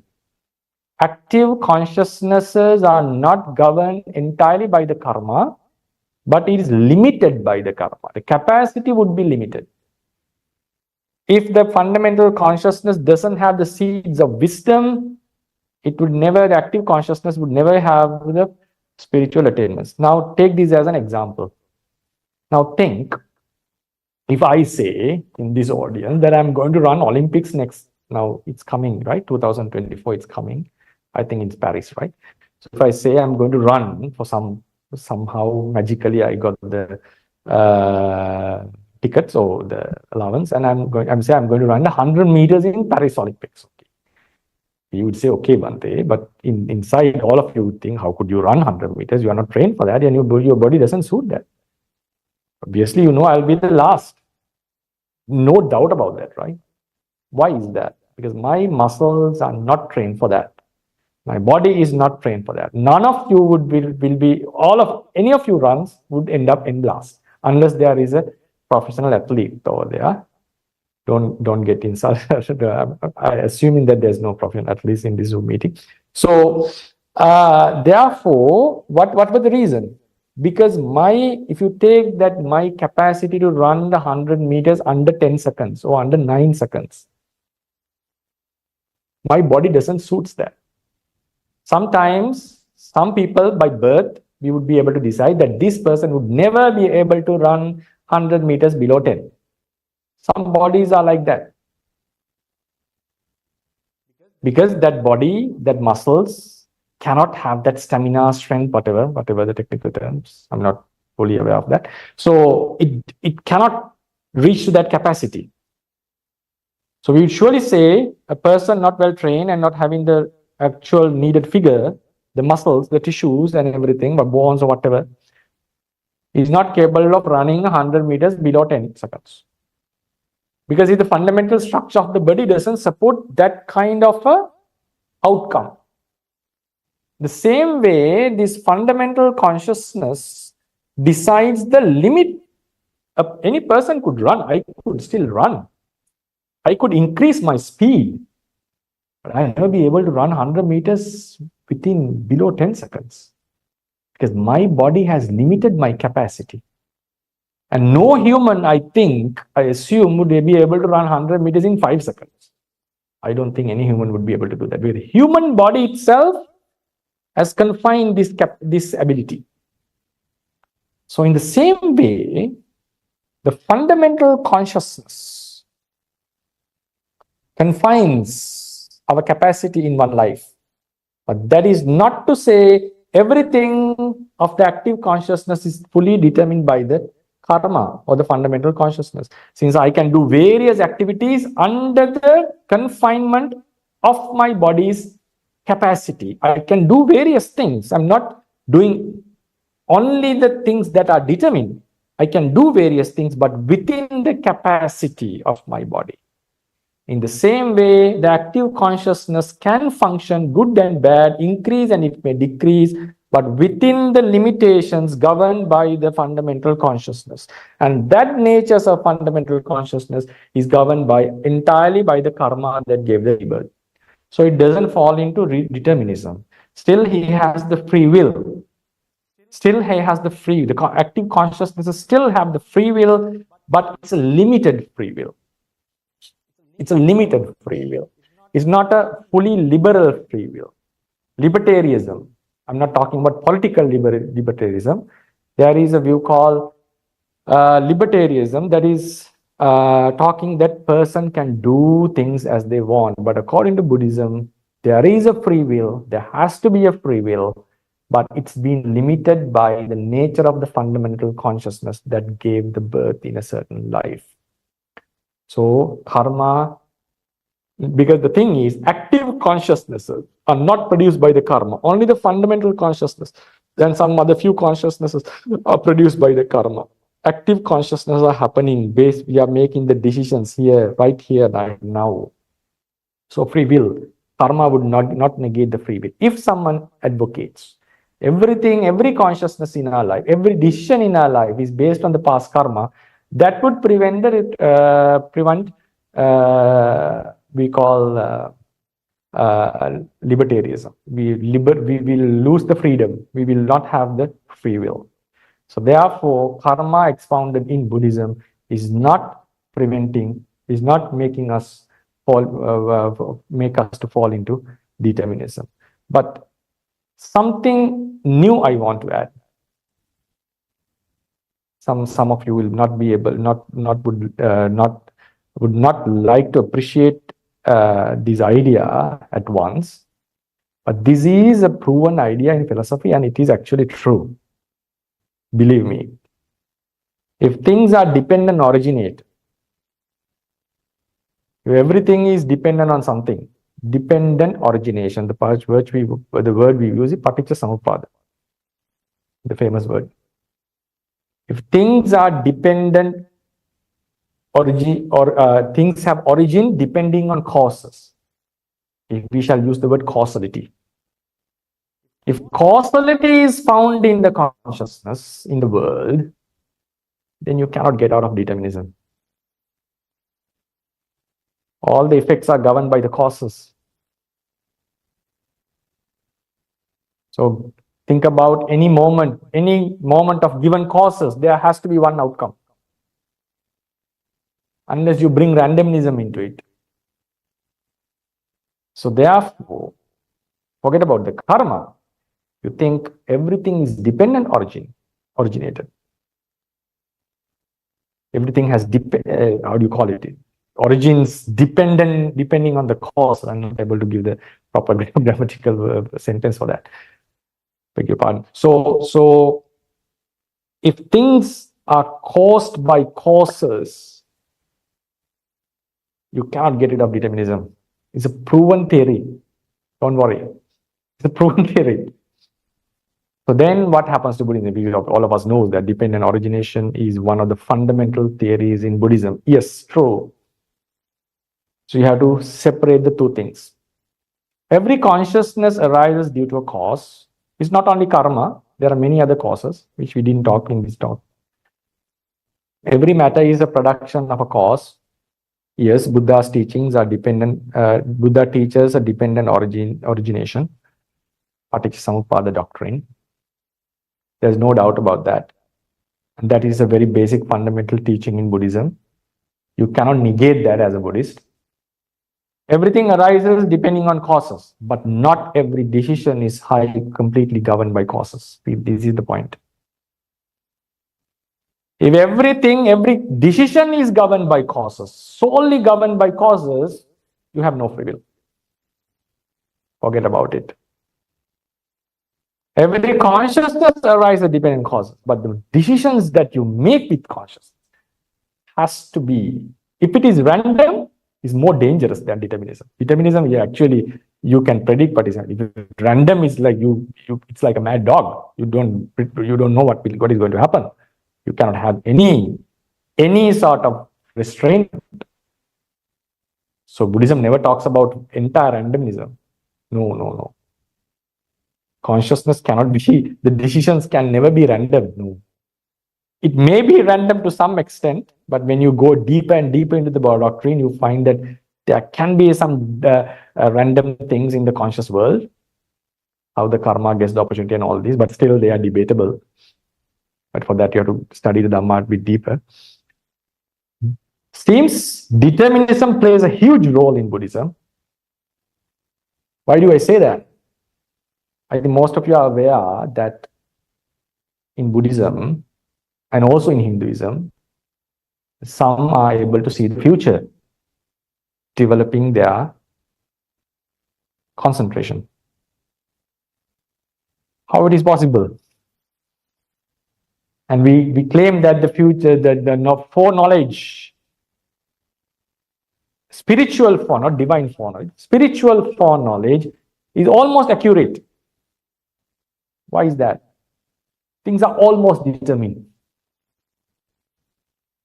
Things are almost determined. But there is a window for free will. Now take this as an example. If someone comes here with a gun and starts to shoot me, there can be few outcomes. Either I may fight with the person. I have to be frankly true. I'm a Putujana. I may fight with the person. I may run sometimes. Or sometimes I may face the death, okay, peacefully. I contemplate because I'm not an arahant, so I will have a rebirth. So I have to make my mind. And I'm pretty much sure I'll be born in a good realm because of my sila and my conduct. I'll face my death. But sometimes my instinct it would react and hit him, try to save myself. I'd run, or I may sometimes scream, obviously. Or sometimes I may face my death if I can maintain mindfulness. 4 options. But if an atheist is sitting here who doesn't believe in rebirth, he may have all the outcomes, yes, 4 outcomes, but he will face the death peacefully, if possible, but he will not contemplate anything to be born in a good destination because he doesn't believe in a karma, in rebirth. So I have another option that why I was calm and I was mindful and I was contemplating something wholesome because there was an intention in me to be born in a good destination, which he didn't have. So the decisions that we take are highly determined by the causes, our education, our cultural influence that we had, my mind state on that moment, all have determined, all have made like impact in my decision making. But still, a Buddha would say, this is how I see this, Buddha would say, given this mental state, he is very probable,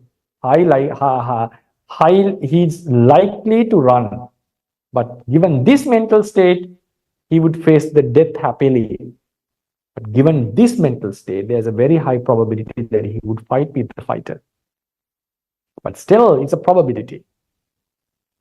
There has to be at least a 5% of probability to act otherwise. That's why we regret. So therefore, even though Buddhism is talking about independent origination, every conditioned reality origins due to causes, but not every decision is fully governed by causes. That's the point. It's governed by causes, but there is always a room for free will. I'll conclude my answer giving what the Buddha has said to the rich man who became a beggar and ended up in the hell. One time he was walking in Rajagaha or Savat, I forgot the city actually. He saw a beggar husband and wife who were very feeble, very old, and who were staying near a wall and begging for food. And he smiled. Not at their agony, but he smiled. And Ananda asked, Venerable Ananda, why did you smile? Because Buddhas do not smile without a reason. And he said, do you see these this couple? Yes. They were the rich merchants of this Rajagaha.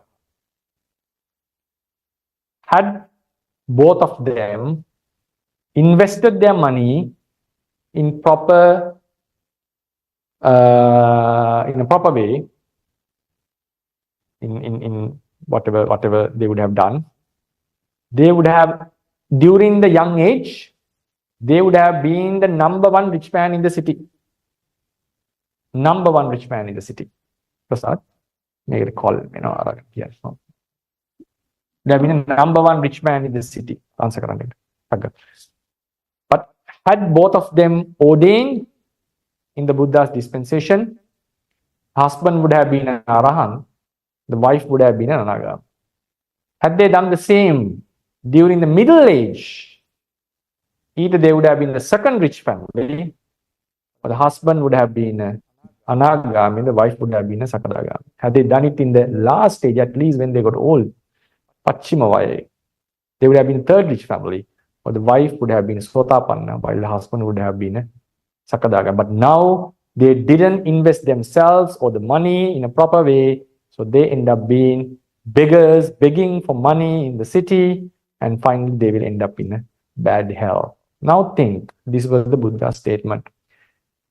If Buddha has a foreknowledge because of his spiritual capacity, if he were to predict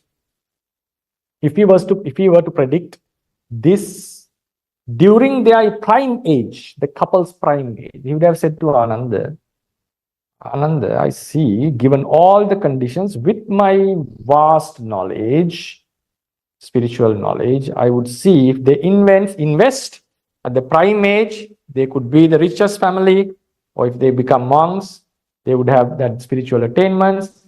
And this would happen if they do it in the middle age, and this would be the outcome if they do it in the later age. But if they do not invest themselves properly in any of the three ages, they would end up as beggars and find a bad destination. So all these four possibilities, the three possibilities that he advocated, and which was the real outcome, the fourth possibility, all four were possible at the young age. So what makes this difference? If it was physical, no, there cannot be two outcomes. Forget about 4.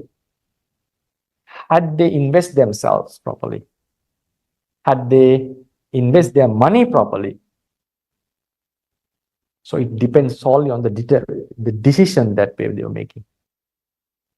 So isn't the decision completely governed by all the causes? This is a big argument in the philosophy.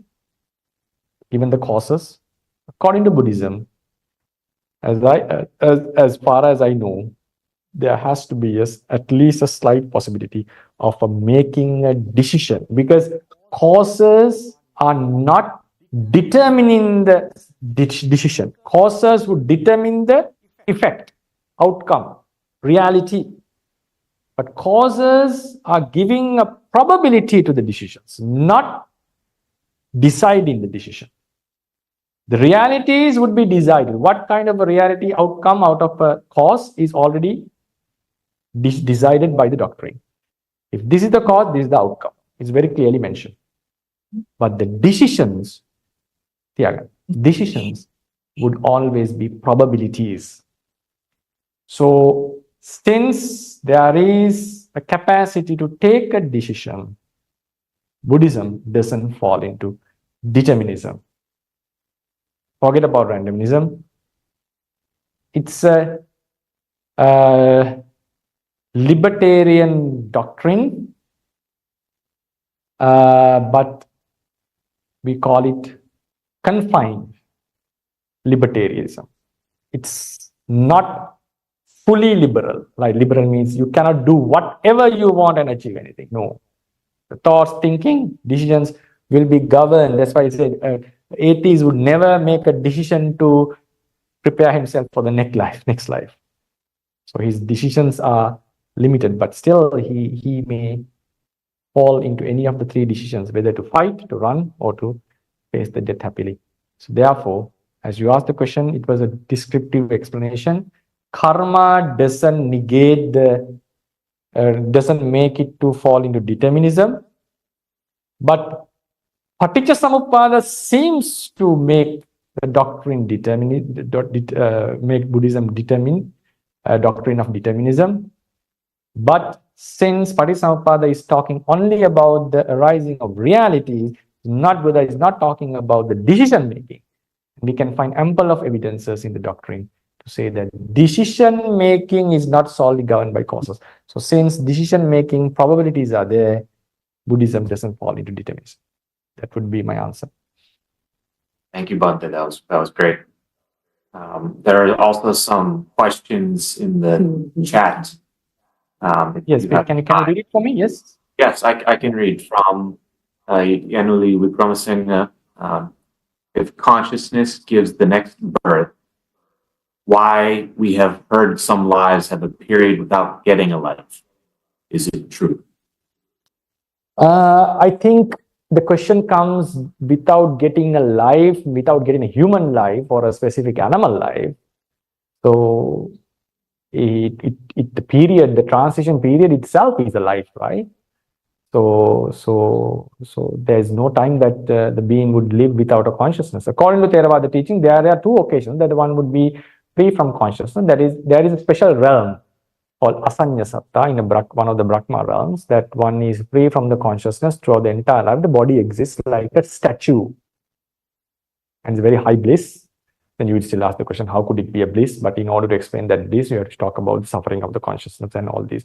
So just keep it in mind, it is one of the very higher blissful states in the world in which the consciousness is not existing throughout the entire life. And the next is, there is an attainment of arahant and anagamis, that in which you live without the consciousness for a period of time.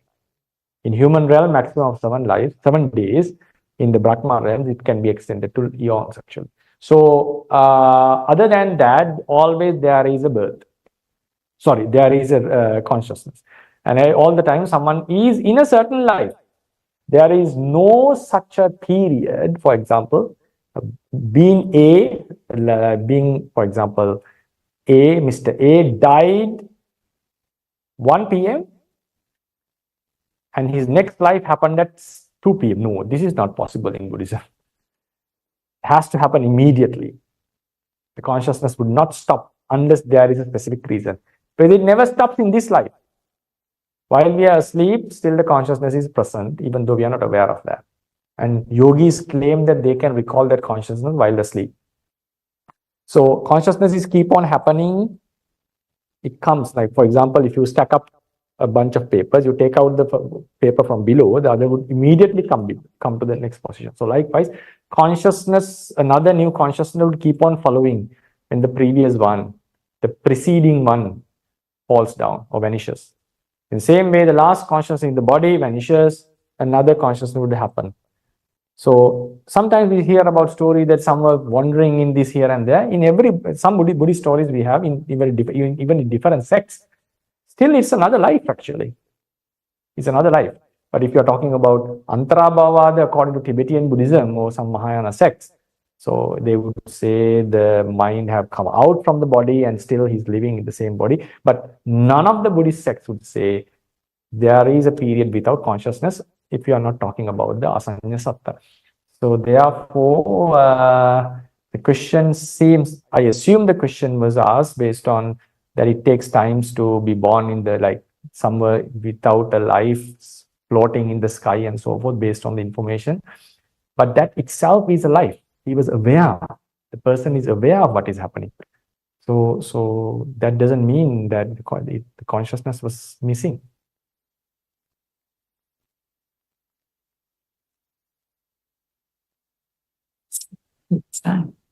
Bhante, there's one more question that I see in the chat from Lasanta. Bhante, nice tie into physics and quantum mechanics. Thanks for the knowledge. A part of the fear of death is the visible part of the act that centers on the physical pain and the suffering of the body. Are there advices to circumvent this bodily suffering, which is circumventable, might even lead to a pleasant experience of death? Circumventable, I don't know the word. To what does it mean? Sort of get around or not experience. Okay, to avoid it, to get around it. Okay, right. A part of the fear of death is the visible part of the act that centers on the physical pain and the suffering of the body. Yes, part of the fear of the death. Yes, obviously, not the entire part of entire spectrum of fear. And are there advices to circumvent these body suffering? Yes. It's first of all, I don't have the experience at the moment. So it's because I'm still alive in this life actually. So what is mentioned in the books is like you have to be mindful, and it is mentioned that almost all the beings who die would experience physical pain. Obviously, when the breath is holding or stopping, there is a lack of breath. But there are some instances that the beings have died peacefully.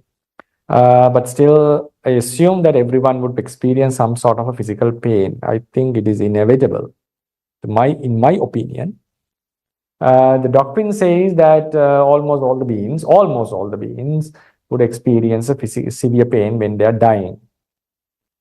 Yes, in order to avoid that, a concentration, which is very, very, very difficult, but which would be possible, to be in a very concentrated state, like in a good samadhi. Because when your mind is well concentrated, you don't feel the physical effects. Possibility is there. So if someone can maintain a very strong samadhi, like cutting off the relationship of sensations with the mind, bodily sensations, yes, one may experience the death without feeling pain. Possibility is there. Very difficult, but one can give a try. Yeah, so if someone is in a strong samadhi, yes, that he would not also feel the mental fear. That would be the best. Even Anathapindika, who was a Sotapanna and who was born in a blissful realm, was suffering a lot before death. And in the Anathapindika Sutta, he mentioned to Venerable Sariputta, it's like, I feel like two men are dragging me from two different sides and my head is being held by a iron and chain, and it's been dragged to different sides. So even he himself, who was a Sotapanna, had done all these merits, and one of the Buddha's foremost devotee, Dona actually, was experiencing such suffering. So it shows that just having done good deeds would not stop us from experiencing the pain in the at the moment of death. So the best would be to have a good concentration. If you have developed a good, very strong concentration, very high possibility that you will. And there are instances that people have died with such strong concentrations. And according to the theory, you cannot feel a pain at that time. Not possible. And also you will not feel the fear of death. And yes, at the same time, we also advise to get rid of fear of death. That is to prepare ourselves for death. Then one would still ask the question, why do we think about death while we are supposed to live in the present moment, and why you are thinking about something negative? It's something like this, I would say. Now think about a person who has taken opium or some drugs, and he's in a different mind state. He's in a different world when he has taken drugs, and he doesn't feel anything about the future. He doesn't know anything about, but he doesn't feel anything about he doesn't recall anything that is going to come tomorrow, any of his miserable states in his life. He completely has forgotten them. He's in a different state of mind. I think now when from outside, we would feel, okay, he's drunk, or he's under the influence of drugs. But whenever he comes out from this effect, he has to face the reality. So he would say, I'm in a very blissful state, like he's over the moon, actually, in that sense. In Sinhalese, we call it Handeino. But objectively speaking, yes, we would not like to be in that state and to forget all the miseries, because we know when you come out of it, you have to face the reality. So therefore, contemplating about the possibility or the true possible future is not something. It's not something negative, because if you are thinking about unnecessary fears about the future, then it doesn't make sense. But if you are getting ourselves ready for the actual future which we are going to face, that's being smart, actually.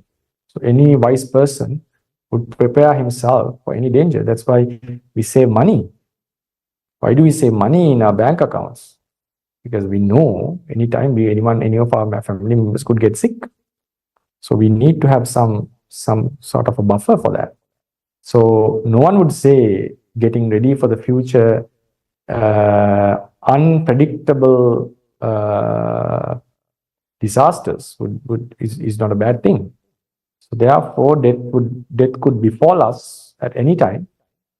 And if you believe in a rebirth, so why don't we get ready for that? So obviously, one has to think and to be ready. That's the contemplation of Marananusati. Like knowing that the death could happen at any time, and so I have to be always try to be mindful and be good. So the next birth, we will not regret about the next birth after being born in the next life. So if we can do that, yes, the fear of death will be lessened to a great extent. And in addition to that, on top of that, one would be able to face the death of a beloved one, a sudden death of a beloved one. Once Bodhisattva was farming with his son, whole entire family, a very, very lovely family he had. A son, a daughter, a daughter's wife, and that is daughter-in-law, and also Bodhisattva's daughter, and a slave woman, a servant. And all of them were contemplating on death, and they were very mindful about their behaviors, and they never did any akusalas. And while the son and the father were farming, plowing in the fields, plowing in the fields, suddenly a snake bit the son, and the son died on the spot. The son died on the spot, and the Bodhisattva, it was a shock for a father to see the son dying while he was there. He couldn't save him, and Bodhisattva was ready for that. Actually, he knew that it could have happened at any time, and because now crying doesn't do anything, right? Because the dead person would not wake up. So what he did was he sent a message to his family, telling that today bring only one parcel of rice and don't send two. All of you come a bit early, and having dressed yourself in white color with some flowers. And he sent the message to a messenger, a walking villager who was walking nearby. Then he informed, and it was informed to the mother. And the mother suddenly asked, who sent? Mother knew someone has died. And she asked, who sent the message? Your husband, father. Okay. Then she knew, the son. That's the message of the son. And she informed to everyone. And none of them were crying. It's a very remarkable story in Jataka. And the Bodhisattva kept his son's body under a tree and he started plowing. Because objectively speaking, you have to do your work, right? Lamenting on someone who has died doesn't make any sense in the reality. Nothing is going to happen. That person is not going to come, not going to wake up. So only you are just delaying your own work. That was the capacity of the Bodhisattva. That was extreme. It's an extreme story. Uraga Jataka, you can find this in Jataka stories. And then they were all gathered, and he ate the meal bought by his wife, and they made a pyre and burned the child. And the child was born as a divine being, and he saw it, what's going on, and he wanted to check my status of my family in the previous life.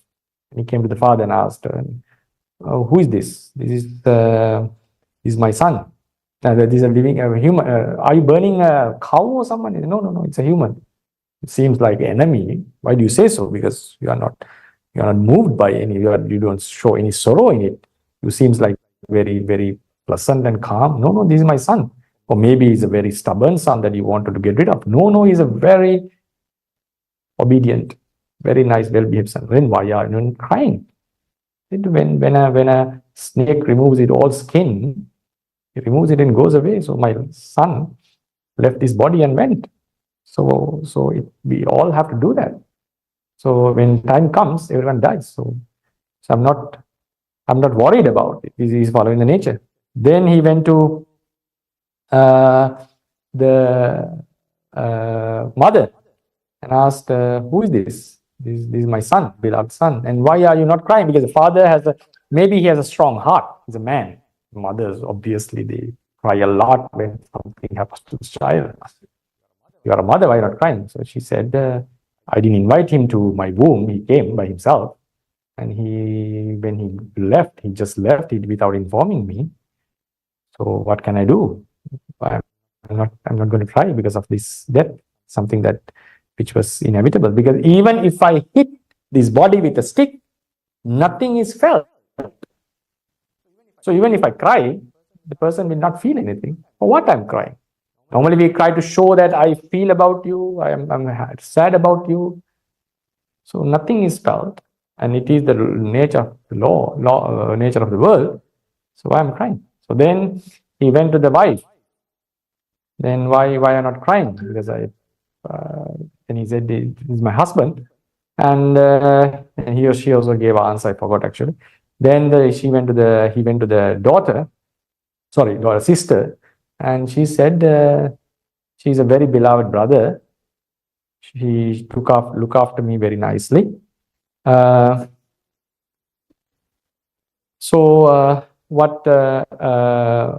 are you not crying?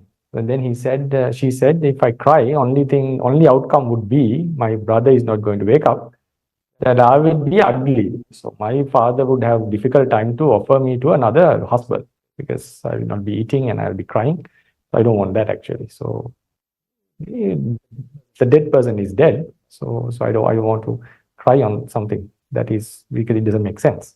So likewise, everyone in the family, even the servant answered very wisely So that is the outcome, that they would not lament over a sudden death. If we get ready for death, and we will be able to face our death very happily. Very happy means with a very unmoved mind, and also in a sudden death of a beloved one, we'll be able to face it very strongly. Final one last thing: when you contemplate on your death, on others' death, yes, it's true that you will not have your level of happiness will decrease. That's for sure. You will not be able to enjoy as before, because that negative aspect will be governing your body. But the thing is, when the actual negative thing happens, you'll be able to face nicely. So less happiness with less sadness. If you don't face that, you have extreme happiness, but the other side of the coin is a very bitter, strong sadness. So it's up to you, up to us to decide whether to go with the moderate happiness and moderate sadness, or to go extreme happiness and extreme sadness. Yeah.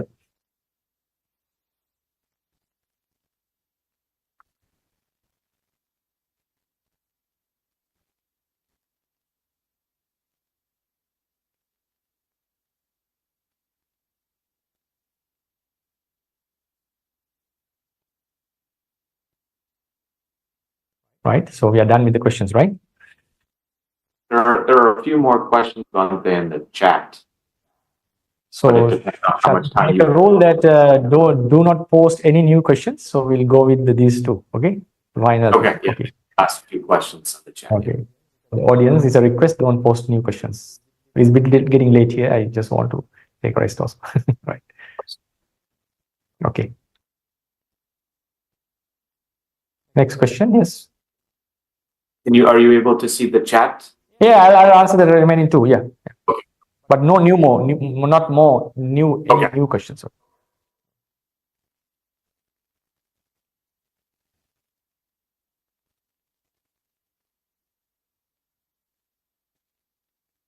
Can you read it out? Yes. You want me to read? I can read it. Yeah. From Ruini, my cousin.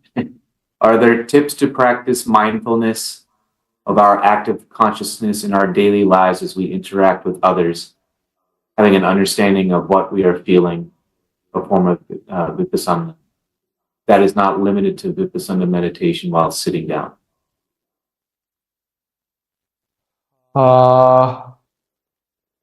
Yeah, it's practical tips means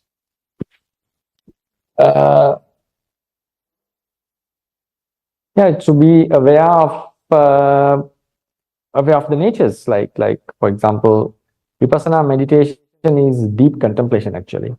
So whenever we encounter someone or something, we have to always put it into the realities and see the realities. For example, if someone is scolding at us, you have to contemplate that this is just the anger is functioning, and you will start to feel it. And if anger arises in us, we have noted that anger has arisen, and it's just an anger. It's not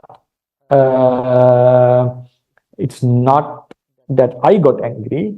It's not that I became angry, or it's not an anger of myself. It's just a state of anger. It's a mental factor of anger. And if someone is angry at us, mad at us, so say it's just another mental factor. It's not a person who is angry at us. So likewise, whenever we meet someone or whenever we experience something, you have to contemplate on, because you are not going to see anything. Because Buddhism is not like seeing through like you see the things through a microscope or anything. So we always have to change our way of thinking, of mind, to see the reality. Then you can ask the question, is Vipassana thinking? Yes, it's deep thinking. Thinking means it's a conscious activity. So the best way to say is thinking. Like you have to direct your mind to the reality and to see things, to understand things as they are, not as a self, not as something belonging to someone. So instead of now, for example, if we see someone who is attractive, we want to get our mind out of lust, to consider that you are just seeing a color, or you're just seeing the 32 body parts. So likewise, when we have proper contemplation again and again, that would be the practical Vipassana meditation that we will be doing. So sometimes you may be confused by the information that vipassana is focusing on the present moment object. It's just a technique of vipassana. Please keep that in mind. In vipassana meditation, sometimes you will be focusing on your sensations, so sometimes you will be focusing on the sounds and whatever object that you get.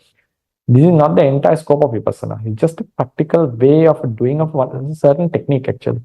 So even in that technique, in back of your mind, you should have the idea that you are seeing just natures. So that's what the Mahasi Sayadaw has introduced this technique, which became worldwide, very popular in the world, to get into the vipassana track in a certain way. So that doesn't cover the entire scope. You can get liberated through that path, but don't keep that kind of wise contemplation. It's not a vipassana. That's how vipassana was done in most of the Theravada schools. So therefore, if you want to apply it in practical life, rather than contemplating on seeing, or hearing, which you can do it in a sitting meditation, you can always contemplate as when you see someone as 32 body parts, try to bring it to your mind, try to focus, like no need to zoom at the other person, then you would have a misunderstanding of what you're doing looking at someone. So try to contemplate that there's a constitution of 32 body parts. So just you are seeing the color of someone. If you can feel the feelings of someone, they're just the emotion. They are just emotions. They are not the feelings of someone or some person. If feelings comes in you, okay, their feelings are arising due to causes.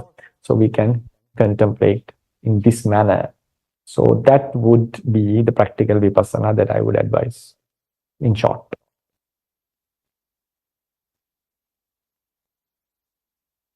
Thank you, Bhante. And then, I guess the last question is Yeah. actually from my brother, Malin. It was his birthday a few days ago. Okay. He asks, does the karma from the most recent life take priority in determining our next life, our next rebirth? Or is it determined by the summation of all past lives? Yes. In most of the cases, the karmas that we have done in this life, there's a very high possibility that would determine the next life. But there are occasions in which very, very past life karmas have played a role and given a rebirth. Especially happens when we are born in certain states. Like, for example, if you are born in the divine realm, what they do is mostly they enjoy the divine pleasures. So they don't do any strong good or bad deeds. So what happens is rebirth is mostly determined by the karmas that were done in the past. Now think about a child who dies in the womb. He has no opportunity to do any good or bad, right?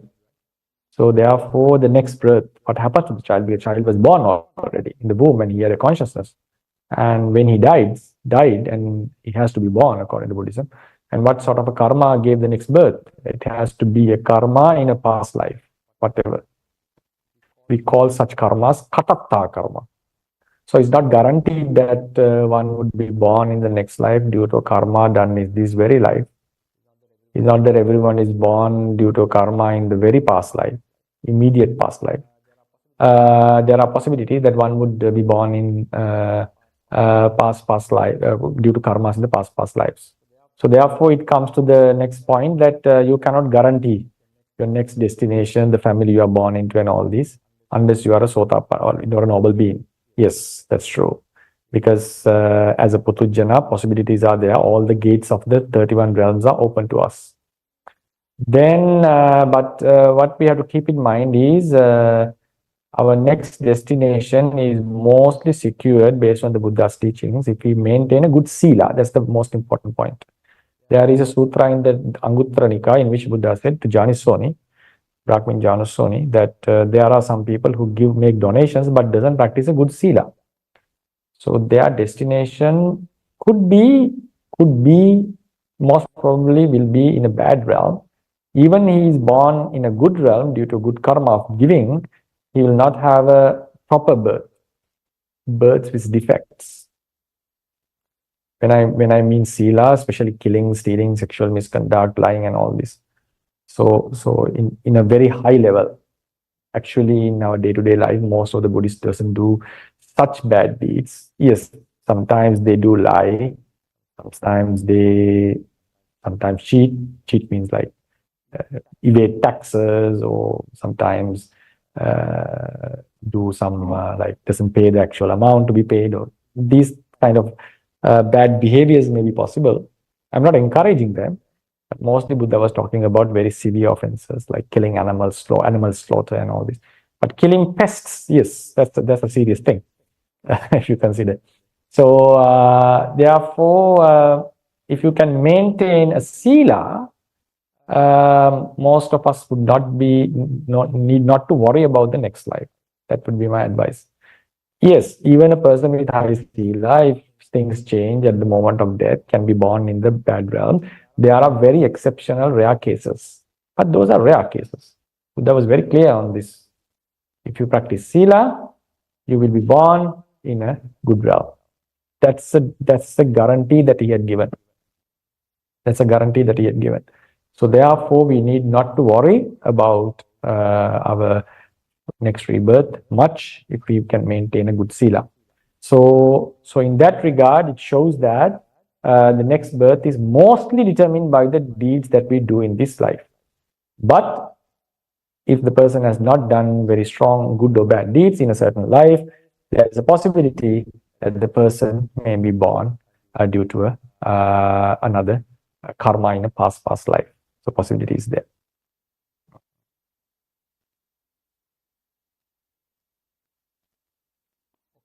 Okay, then we'll conclude our session. So I hope you got some insights with the Dhamma talk. So this talk was organized and sponsored by Charita Virakon and Saranath Virakon, right? Saranath Virakon. So I wish both of them a happy life and also good health in order to follow their all noble wishes. And also this talk was organized to celebrate the April birthday of Mulin. Yes, Malin. Okay. Malin Virakon, their beloved son. And I wish him all the best in his new year, which he began in April. That may be able to be successful in his career and pursue all these sublime wishes. And the late mother, Samling, no? Samling Kulatilaka. May she rejoice on her daughter's good merits, and be, if in any case, if she's having some troubles in samsara, may she be free from that and also attain a good destination, a good realm, and also good destination, and also be free from the samsara as soon as possible. And also this Dhamma talk was organized to aid Reverend Bante giving the sermon, and coordinating staff, including Mr. Prasad Disoisa, and also all spiritual friends in their noble journey towards the realization of Nibbana. And also to help all current and future listeners of the Dhamma talk in their spiritual journey to the realization of Nibbana. So I wish all the best to Mrs. Charita and Mr. Saranath Virakon by this merit of organizing a Dhamma talk, out of which many could benefit by listening to the noble teachings of the Buddha. May you get more and more Dhamma knowledge, and may you be able to pursue your spiritual happiness, spiritual paths as you wish, and to be liberated from the samsara as soon as possible. And your beloved two sons and also the family members, may they all be happy in this very life, in the coming lives, and also may attain Nibbana as soon as possible. And all the listeners who had listened for a few hours, the Dhamma talk and the Q&A session, may everyone be able to be happy, healthy, and gain the spiritual happiness in this very life, in the coming lives, and also to attain the Nirvana. So we shall share merits with our deceased relatives and all the deities. Idang vo nyati nang hoto sukita hontu nyatayo. Idang vo nyati nang hoto sukita hontu nyatayo. Idang vo nyati nang hoto sukita hontu nyatayo. Akasattha cha bhummatta devanaga mahiddhika punyantang anumoditva Chirang rakkantu sambuddha sasanang. Akasattha cha bhummatta devanaga mahiddhika Punyantang anumoditva chiran rakkantu sambuddha desanang akasatta ca bummatta devanaga mahiddhika punyantang anumoditva chiran rakkantu sambuddha savakam Chirang rakkantu tang sadaimina punya kammena mame bala samagamo Satang samagamo hotu yava nibbana pattiyaimina punya kammena mame bala samagamo Satang samagamo hotu yava nibbana pattiyaimina punya kammena mame bala samagamo satang samagamo hotu yava nibbana pattiyai dhamme punya kammang Asavakkaya vahang hotu idamme punya kammang asavakkaya vahang hotu idamme punya kammang asavakkaya vahang hotu sabba dukkha pamuncatu